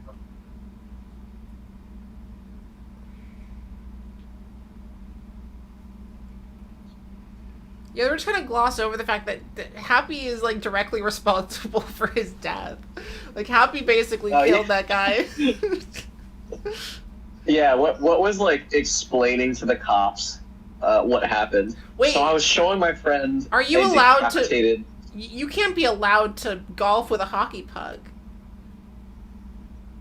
Oh, Isn't there like regulation? It's like a specialized putter, I guess. There's got to be like regulations for like what you can use as like golf clubs.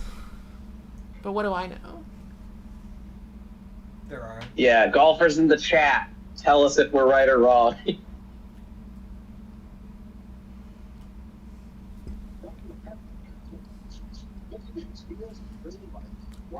Chat, do we think Shooter McGavin has cake? I'll look. I'll keep my eyes peeled.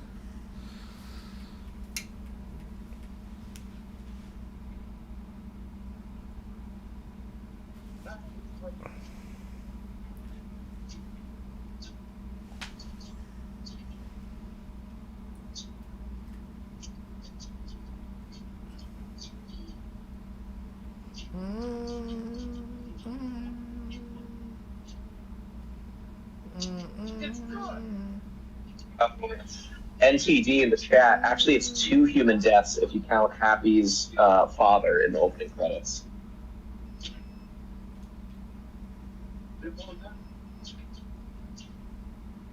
Fuel Shy. Happy Gilmore 2 being about Shooter being a hockey savant would actually be a genius sequel, and I'm certain that is not what it's about. I think it's just golf again. But damn, that's a great, legitimately great sequel idea. Yeah.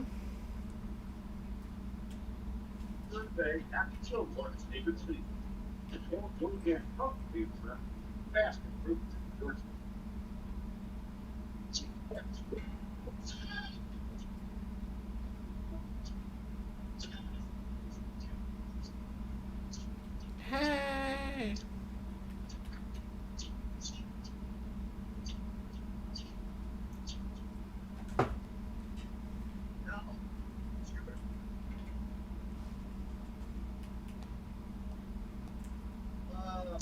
Do not pause because I've seen this movie 4 billion times, but I am gonna run. I need to watch this. Gilmore, please. Look at the changing the guard. You'll know. Whoa, how'd you survive that? Also, thank you to the anonymous donor in the chat who donated $50 tonight. Thank you so much. That is so generous of you. So that brings our total for the night up to $85 in donations. Thank you so much.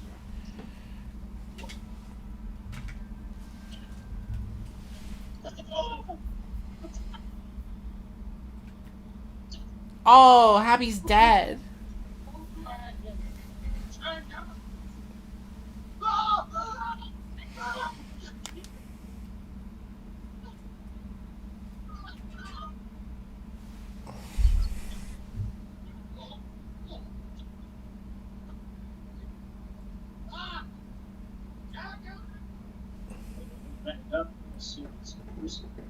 Pepsi Max.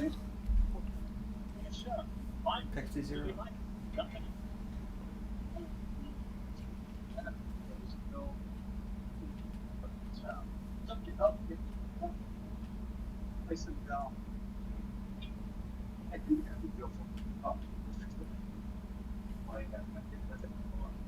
have returned to this masterpiece. I also I didn't put this out earlier. I like your shirt. I like this. I like the Scott Pilgrim shirt, but it's like the sprites from the video game.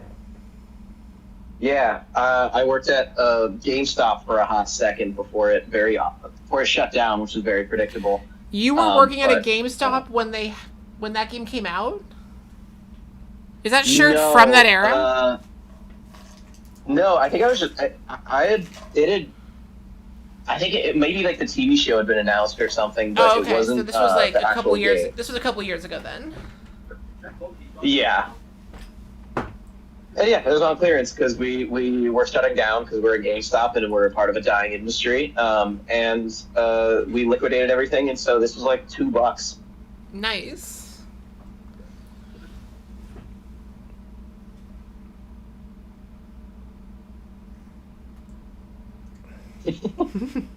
The catch is so good.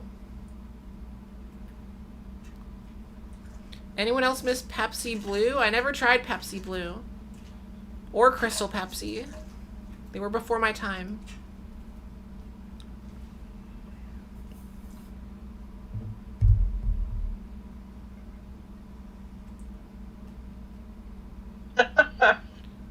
Imagining Princess Diana in lingerie with 2 things of beer. Pictures. Dang, shooting that scene must have been wild.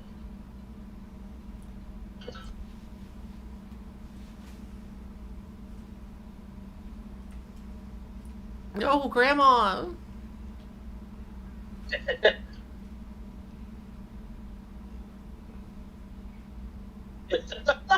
Iconic. Oh.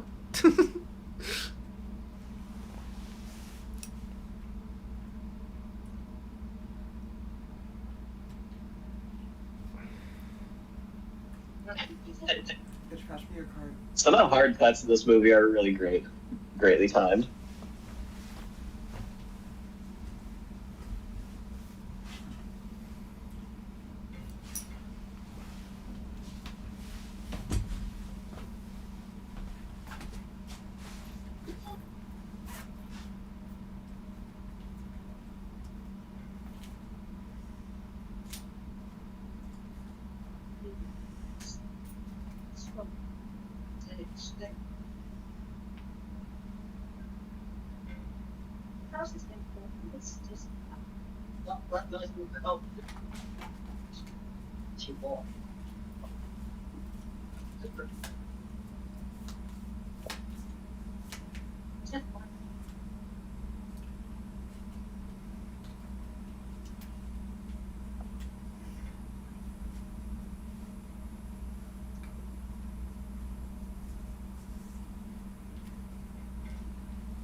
The grandma is from Fire Walk with Me? When?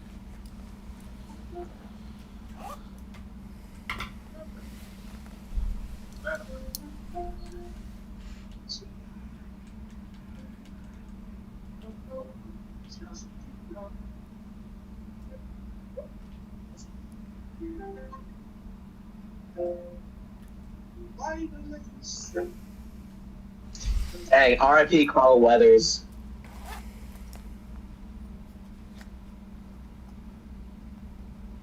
Wait, is he dead? Carl, yeah. He died like a year ago, 2 years ago. Oh my god. I know, I was very heartbroken.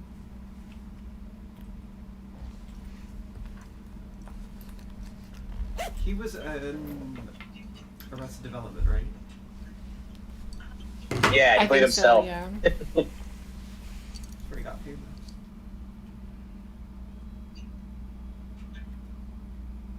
Apparently, I don't know if this is true. I think I read it like one place, but he was gonna play with just like himself, and he was gonna be like just a motivational version of himself. But he was like, "That's boring. I want to be funny," and so they made him that kind of like weird, strange guy who like, is like obsessed with the stew.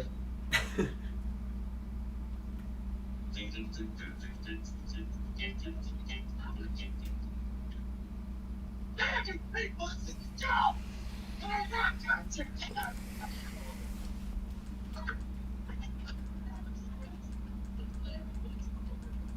What?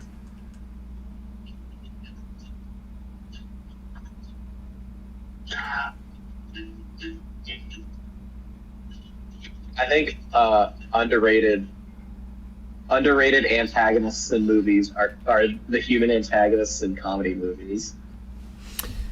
Facts. You're so right. They're mostly bad. Like, they're often these overly cartoonish. Like, the Billy Madison human antagonist sucks. He's so, like, stupid. Even though it's fucking, like, Bradley Whitford or something like that. Like, an amazing actor. But this, for some reason, it's that same, like, over-the-top villain trope, but he's so... Shooter McGowan's so funny to me. I don't know. I don't get it. Maybe I just love this movie too much. You gotta get this out. Ladies and gentlemen, the evening couple of 60 up. You could time to be some depth. Don't want to go here.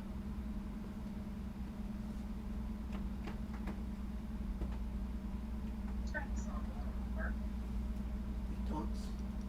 There's no tongs. Oh, these people. Oh, hey, peeps. Do you look like a baby? The biggest baby. Holly.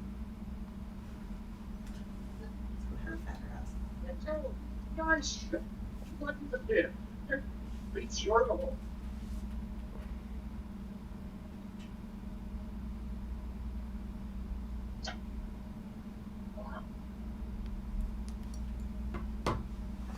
Shooter's ball is was and happens every 18th for NTD. I just had to Google who Devlin Bowman was. I watched Master of Disguise once. Oh. Yeah, that movie is,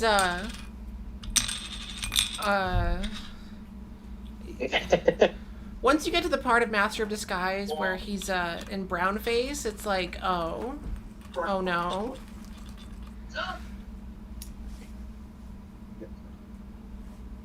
I watched the same day that I watched Master of Disguise for the first time. I watched Kung Pao Enter the Fist, and because it was like Hollywood video days where you can rent two movies for some deal or something like that, and so we had those two. And I saw Master of Disguise. I was like, "This is the pinnacle of comedy. Nothing is funnier than this movie."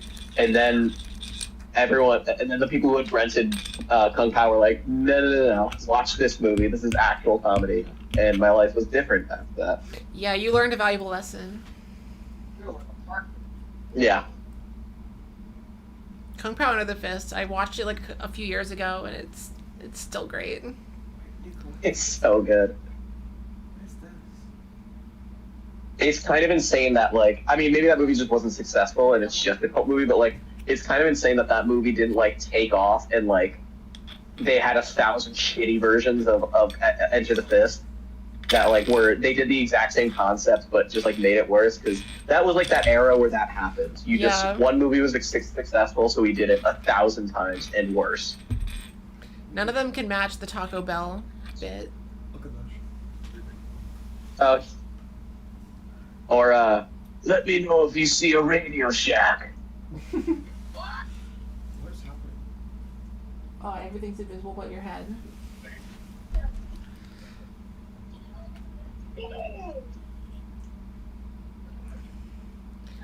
Taco Bell. What are you talking about? What? What are you talking about? Taco Bell's not close to us. At our old video rental store is now an optometrist. So, fun fact about I mentioned earlier I worked at GameStop. Before GameStop, there was a Hollywood Video. Before my GameStop went out of business because it's a dying industry, there was a Hollywood Video, which was a dying industry, and it went out of business. And before that, it was a Blockbuster. So in a row, it was 3 failing businesses. Oh, in one spot? In one building that just kept getting recycled into something new. Oh, wait, I remember this too. Happy Gilmore does like a crazy trick shot. I had to shoot it off Frankenstein's freaking foot. That's a wonderful. Right, I'm just a little bit longer than my left.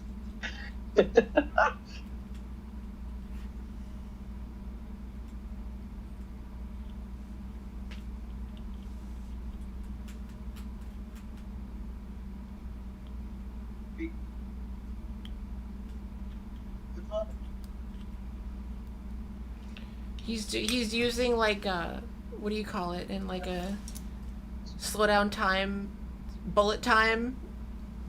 Bullet time, yeah. Yeah. He's doing the Sherlock Holmes Yeah. vision before he fights someone.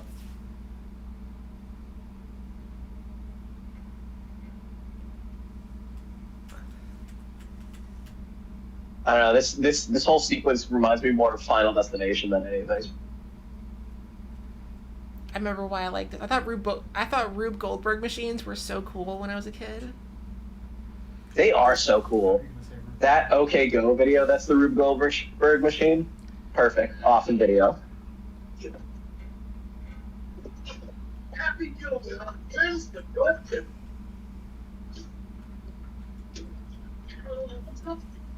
I love it.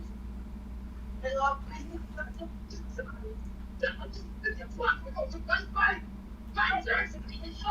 think that belongs to Mr. Gilmore.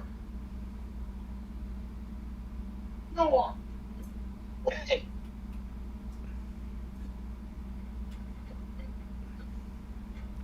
There's always this type of like big burly guy in every Adam Sandler movie.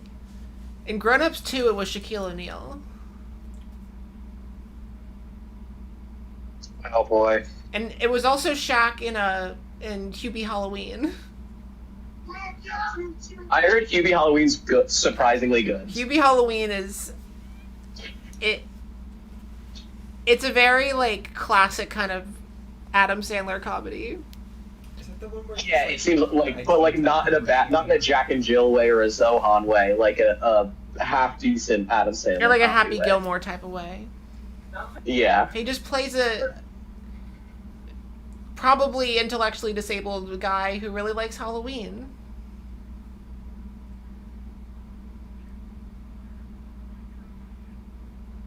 We watched, I did a live stream before I even started doing these regular live streams. I did a live stream in like 2023 or 4 where we watched Hubie Halloween. Rest in peace, Morris the alligator. And Abraham Lincoln. Abraham Lincoln's birthday is on February 12th, so his birthday was also 4 days before this movie came out.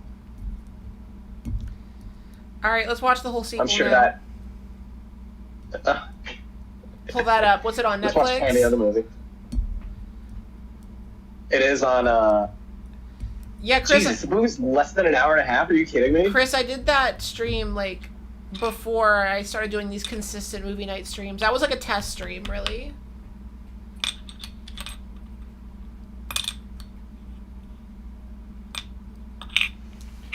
Fuzzy Numbers says I have a mannequin with a Bluetooth speaker sitting next to me, playing That's my. horrifying. I mean, as long as you don't like put my face on it, it's fine. That's just horrifying. First of all, to own a mannequin, but for it to be able to make noise, that's like too. Listen, there's some. That's like make a scary mannequin worse. There's some weirdo like. Rude. Rude what? Owning mannequins. My God.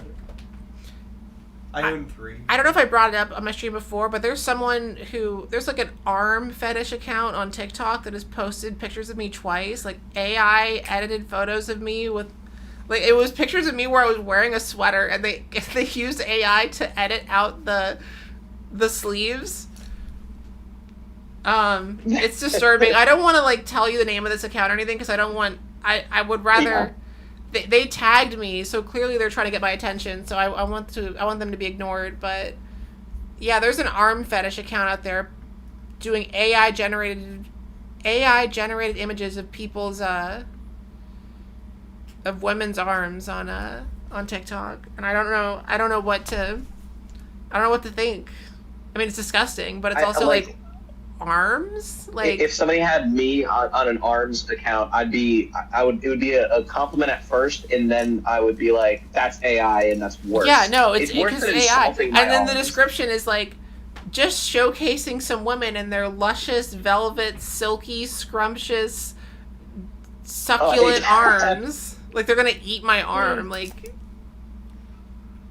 Juicy, well-seasoned arms with a nice garnish. I hope it's not a y'all, because they went through. I shouldn't have said this on a stream, actually, because one of the two screenshots they posted of an AI generated image of me was me in a live stream. It was me, like, in this spot that they AI edited the sleeves off of.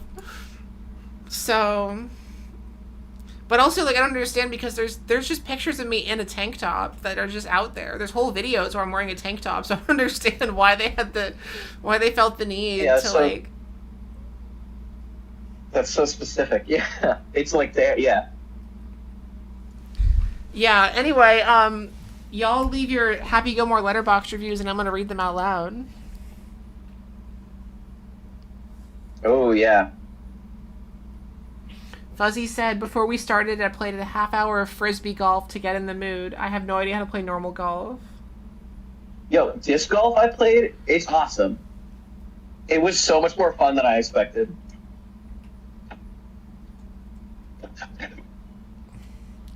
Yeah, community.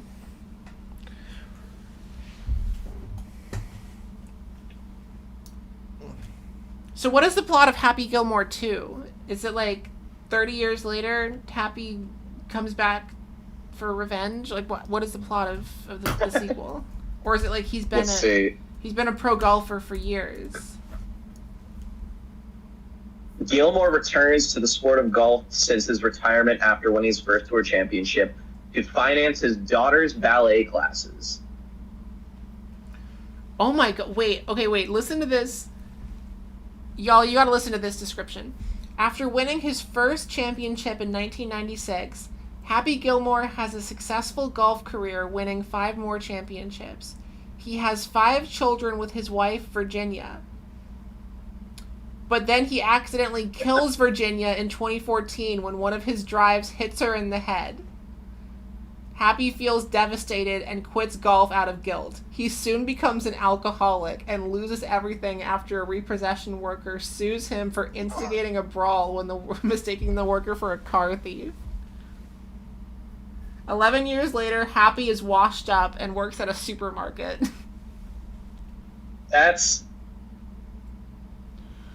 I like the hockey. What is this setup? Chad. He has a successful golf career, but accidentally kills Virginia when a drive hits her in the head, and he quits golf and becomes an alcoholic. That's the plot of Happy Gilmore 2. The plot of Happy Gilmore 2 is Julia Bowen is way too expensive to have in this movie for a whole movie now that she's famous, so we gotta kill her off. That's the plot. This says here, though, she's in the movie. So she probably shot for like a few days on set and then was like, cool, I can go back to making money out with I'm just skimming the family. plot. It says that he like the same way he saw ghosts of like Carl Weathers, he sees ghosts of Virginia on the golf course. Oh, I forgot. Yeah, Bad Bunny's is like a main character in Happy Gilmore 2, and apparently is fucking hilarious. Yeah, Bad Bunny on SNL. Bad Bunny plays his caddy. That's so funny. Oh yeah, and Happy has 2 confirmed kills now. Ben Stiller plays the same character in Hubie Halloween. So Happy Gilmore and Hubie Halloween are the same cinematic universe. That's all right. Now we got to get the Happy Hubie crossover. They both have the first name that starts with H. I could see that. Like, Adam Sandler makes a movie called Happy and Hubie, and he's doing like a Jack and Jill thing where he plays both characters. and it's better than Jack and Jill because it's just by the nature of it being impossible. After watching worse that than Super Jack Bowl and Jill. halftime show, I actually really want to watch Happy Gilmore 2 now, just for Bad Bunny. Because him on SNL, Bad Bunny's so fucking funny on SNL. So like, I feel like in a good Sandler movie that would be I'll watch great. it soon. Chat, you want to? I would. Well, it's on Netflix. How many of y'all have Netflix? Also, Bad Bunny know just how to. Nothing about K-pop Demon Hunters.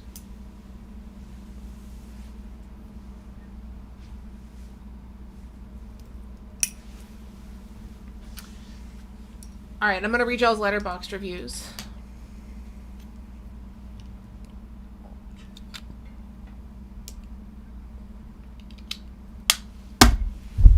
Also, a random connection, like how Hubie, Halloween, and Happy Gilmore are in the same universe. That I always think is the funniest thing.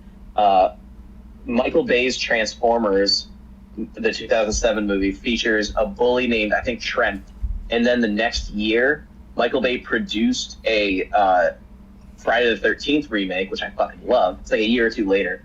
And the bully is the same character and same actor from the Transformers movies. His name's Trent, and he's the same actor. So Jason Voorhees in the Michael Bay remake is taking place in the Transformers Bayverse. Wait, in what movie? The Friday the 13th remake takes place in the same universe as Michael Bay's Transformers movies. Wait, how? I guess we'll see. The character of Trent. The character, okay. That's... The character of Trent is played by the same actor, and he's named, and it's the same character name. And he in both movies, he's a bully. He's a douchebag. So after this guy bullies Shia LaBeouf in Transformers 2007, he then would go on, because canonically, spoiler, he dies in the Friday the 13th movie, so it has to take place. Them going to Camp Crystal Lake in the Friday the 13th remake means that canonically the world knows about Bumblebee and Optimus Prime.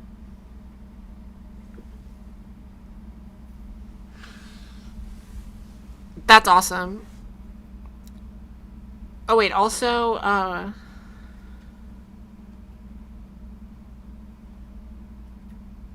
don't know, y'all, because we could watch Happy Gilmore 2 on a live stream, but also you could just watch it on your own. But also we could watch it on a live stream. I'm going to read y'all's reviews. Adolescent said, if you see the second one, imagine it like End of Evangelion. You will not regret it. Okay. So Happy Gilmore 2 is like End of Evangelion. I don't understand, but I get it. I need to watch, I think someone tells me I need to watch all of Evangelion before I watch Happy Gilmore 2. Snowy said, more bare ass shot than I was expecting in this film. R.I.P. Morris the Alligator. Benny Safdie was in Happy Gilmore 2? Alright, that's funny. I did not even process that, Benny Safdie. I didn't process that in the cast list. Kudelia said, rest in peace, Chubbs, with your yowie ass proportions. August said, I've seen this enough times. I was more listening to it in the background of an Evasive stream where we shared a brief existential crisis in which many people's first introduction to the Palestine-Israel conflict was don't mess with the Zohan. I hate that that's true. I think that may have been mine. Don't you hate that that's true?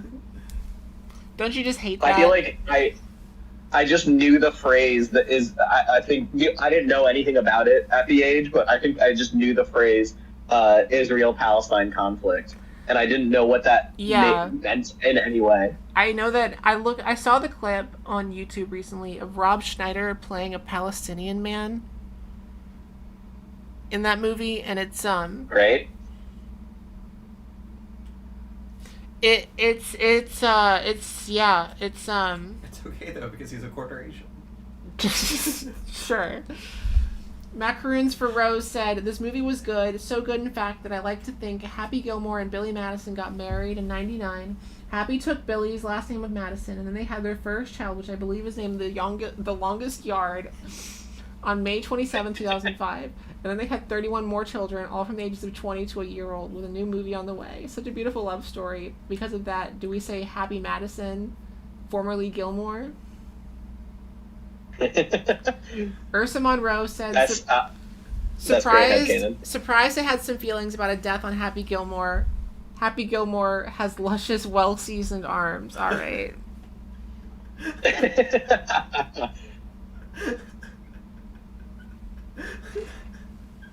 They can hear you. So there's been a third person in the room, by the way, this whole time, in case you all forgot. Someone's been playing Oblivion behind me. Y'all want to see? Still playing Oblivion. How was the experience of playing Oblivion and listening to Happy Gilmore? Well, she's wearing headphones, so. Oh, okay. Abe said, finally, there's an Adam Sandler film we've watched one of these nights that isn't a technical foul. I see what you did there.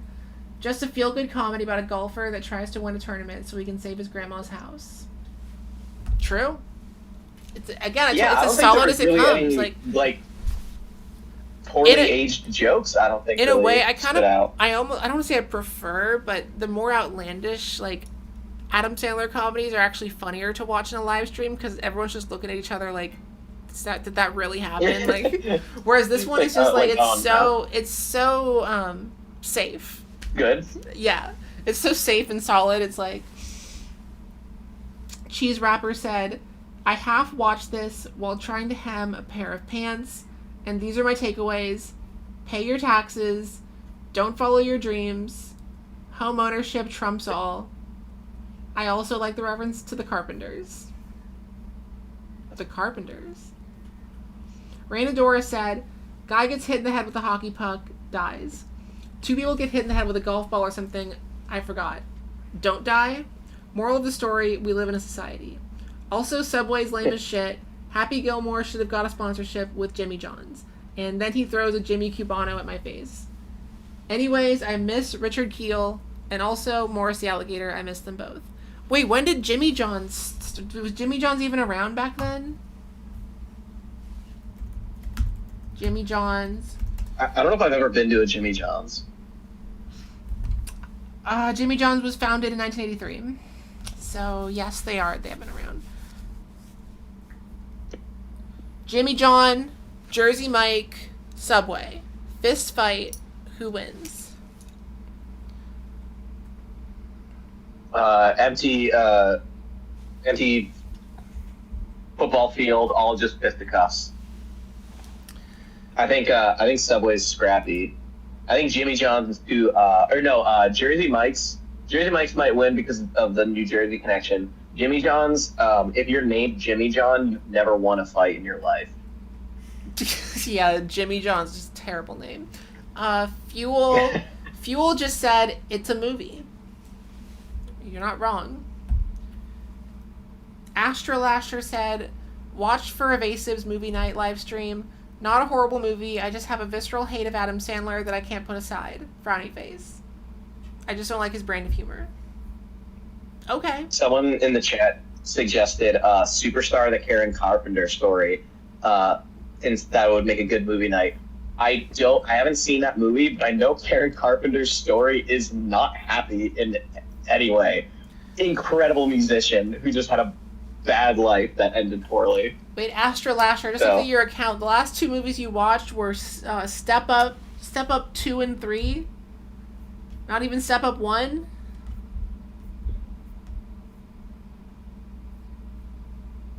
Why did you watch Step Up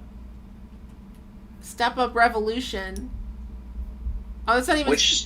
Watched Step Up 4 and 5. But which Step Up was directed by the guy who directed Wicked? Probably the first one. If I had to guess. I'm not going to get distracted. I got to go back to the reviews. Fuzzy Numbers said, I don't remember any of this film. I was too busy reading the comments. Was Tiger Woods in this? No, Tiger Woods was not in this. Osvaldo I think said... it's before Tiger Woods' time. Osvaldo said, these people were doing trick shots. Happy birthday, Happy Gilmore.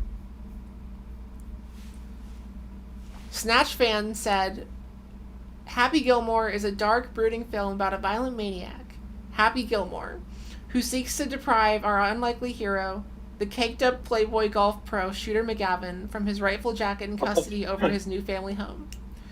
Through a trail of broken bones, shattered dreams, and abused alligators, we know the battle of two titans in their quest for ultimate power.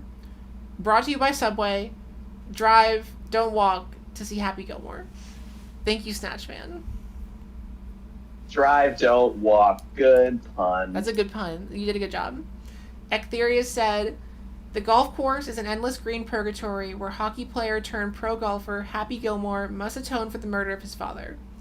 He battles other prisoners, including robotic clowns and animals, romances Princess Diana, and has supernatural visions about his future. He finally defeats his nemesis, and his soul rests eternally in his grandparents' home. But it doesn't rest eternally because we know about Happy Gilmore, too. Or Princess Diana. I know, the fact that he killed her in 2014.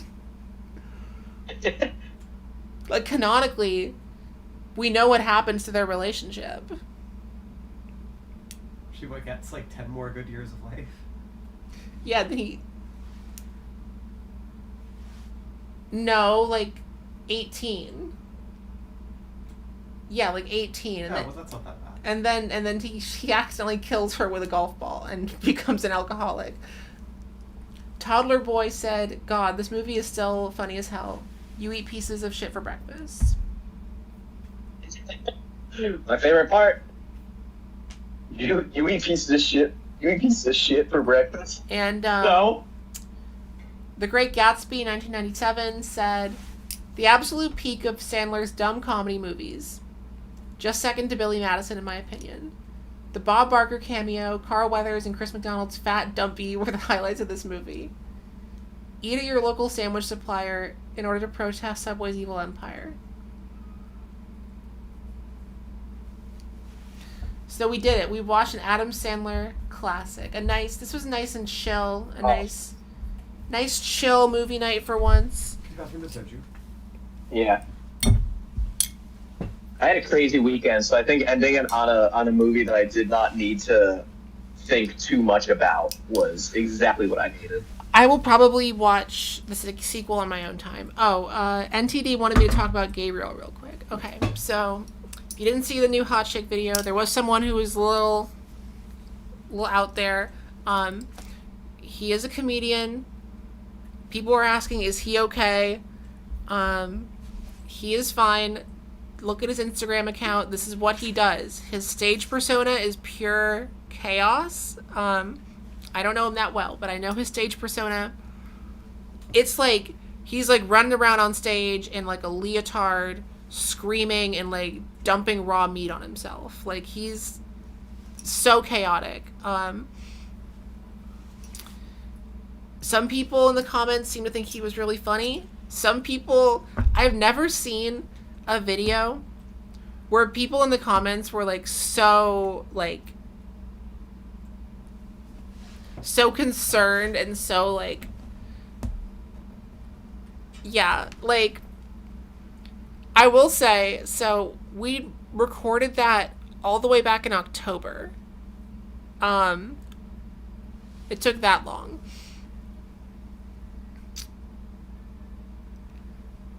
Yeah, I had to, so that bit at the end of the video, that is the bit that I cut out. I had to cut that out not because Gabe asked me to, but because people complained enough that I was like, okay. It was a bit too unhinged. It was too unhinged. It'll say in the Patreon version. I'm not going to repeat it. I'm not going to repeat what he said. He made a very off-color joke about having sex with his siblings. I saw someone earlier, having not seen this video again. Sorry, I did see somebody earlier say something about incest, and I was like, I have to be misreading that, or that has to be a typo. When you first mentioned it before the movie, So No, I mean, there is... Rob Schneider's The Hot Chick has incest jokes in the movie. So it's not like... okay. It's not like it wasn't, related. Got it. Yeah, Ectherius, it was in the It is. YouTube version. I have since removed it. Which is actually not even the first time I've done something like that. I've removed stuff from videos before.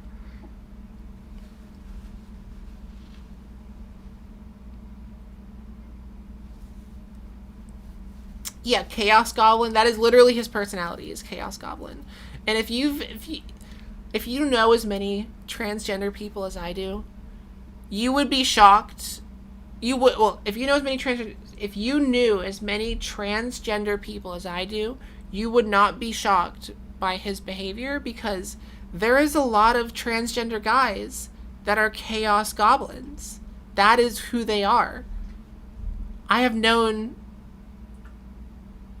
at least 5 who are just pure Chaos Goblins. It's like something happens with certain transgender guys where they transition, and it's like all of their inhibitions are just gone, and they become totally chaotic. What videos have I removed things from before? I mean, before it's been like for copyrighted stuff, like in She's the Man video, there's a whole sequence where they're singing Dirty Little Secret together, which is a great sequence, but I had to cut it out because the video was getting copyright blocked, like months after the fact. So it was in the video for months, and then I had to remove it. Fuzzy Numbers says, having exclusively dated trans men for the past 2 decades, you love the Chaos Goblins. Gabe has a girlfriend, and she was in the Amelia Perez video. That is how we got connected, so... That Amelia Perez video is so good. Thank you. It's not every day that a movie that perfect for my channel comes out. It was made for your channel. I just waited a little too long. I could have gotten way more views on that. Next 2 videos that I'm working on now that the Hot Chick is done, I made autistic people watch Young Sheldon. And I made trans women watch Juwanna Man, which I've already recorded. Juwanna Man. That. It's exactly what it looks like. As a woman, he got game. It's about an NBA player who gets kicked out of the NBA for whipping out his dick during a game. So he decides the only logical thing to do is to dress up as a woman and join the women's NBA. He plays for Carolina.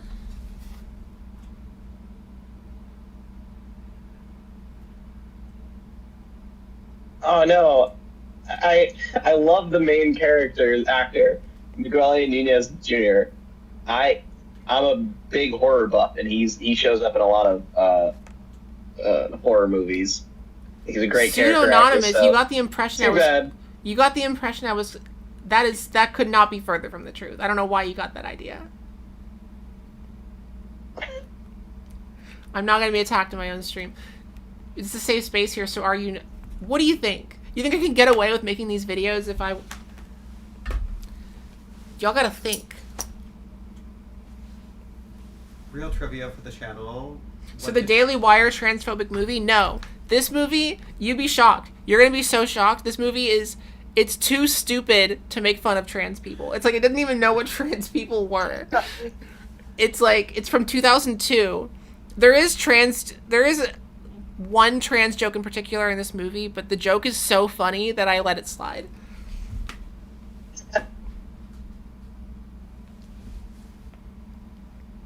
You'll see. I don't want to spoil it, but there is a legitimately great trans joke in that movie. Oh, is it the police one? Yeah, the one with the cop. Sydney Brewer, I was a tall, skinny guy in engineering school when Big Bang Theory was popular. My classmates called me Sheldon Cooper all the time. This is what we're going to get into in my video. At no point in Big Bang Theory or Young Sheldon do they ever say Sheldon is autistic. Because if they said that, that would mean the show is making fun of an autistic person. Yeah. But he has, like, the actor Jim Parsons said, like, he could not have more autistic traits if they tried. So, and that's what I'm going to get into in my video. It's also my first time doing a TV show and not a movie, so... Do you read through the DSM-5? The what? DSM. Should I read through the DSM-5 Yes. in the video? You think I should? Yeah. Do you want a copy? Sure. I have one. Yeah, the creator said Sheldon was based on real people they knew. Who were definitely autistic, like... Yeah, who are real autistic people, you know. There's so many, like, there's so many that are, like...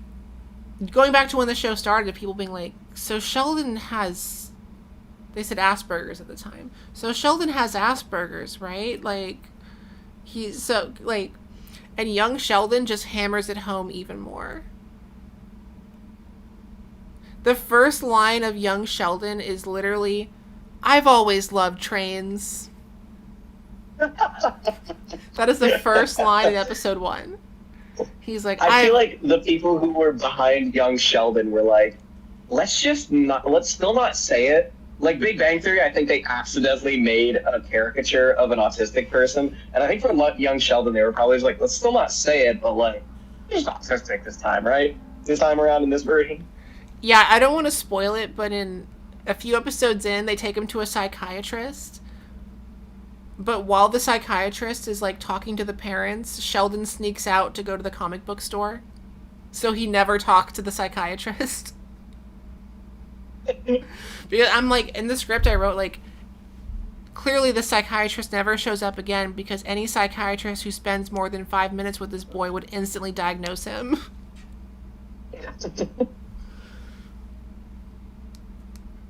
Young Sheldon is fascist. You mean young Sheldon is fascist? How can he be fascist? He's 9 years old.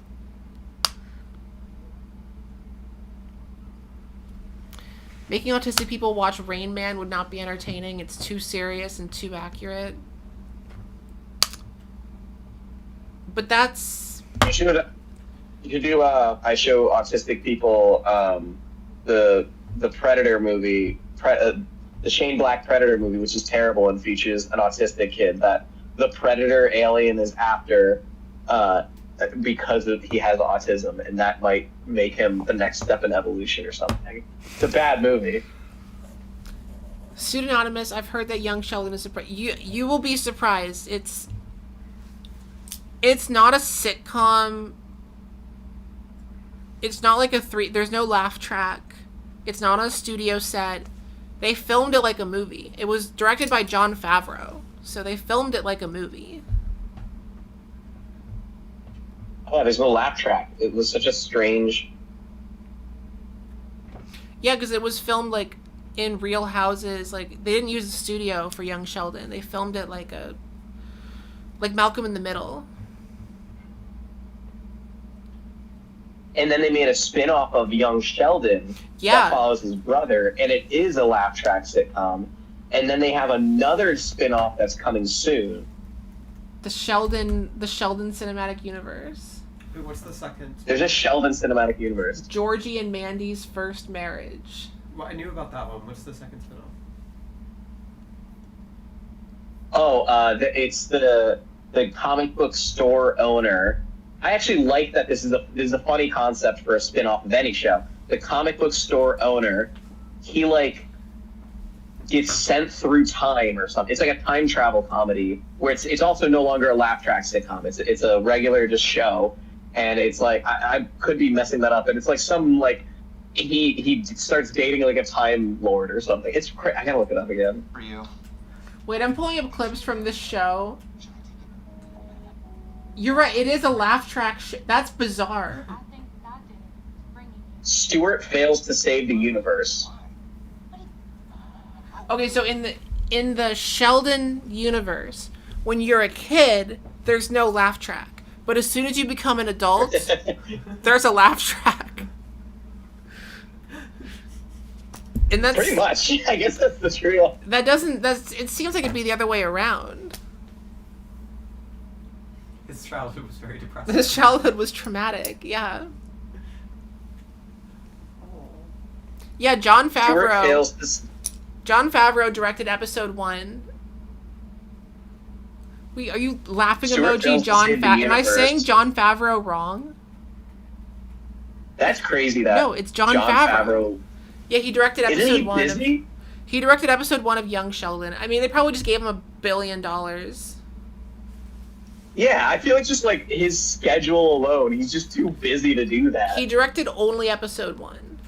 Which is, you know, if you know TV shows, that's like the most important because it establishes like the visual look of a whole show.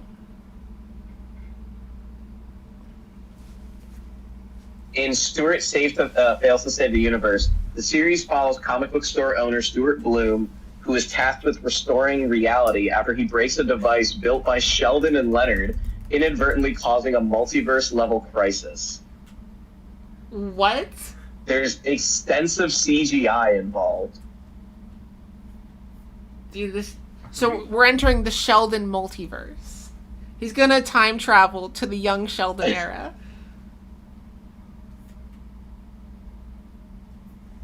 Yeah, they're gonna have an episode where young Sheldon and adult Sheldon meet. Sounds terrible. Zach Penn, who co-wrote the first Avengers movie and the Ryan Reynolds Free Guy movie, is writing.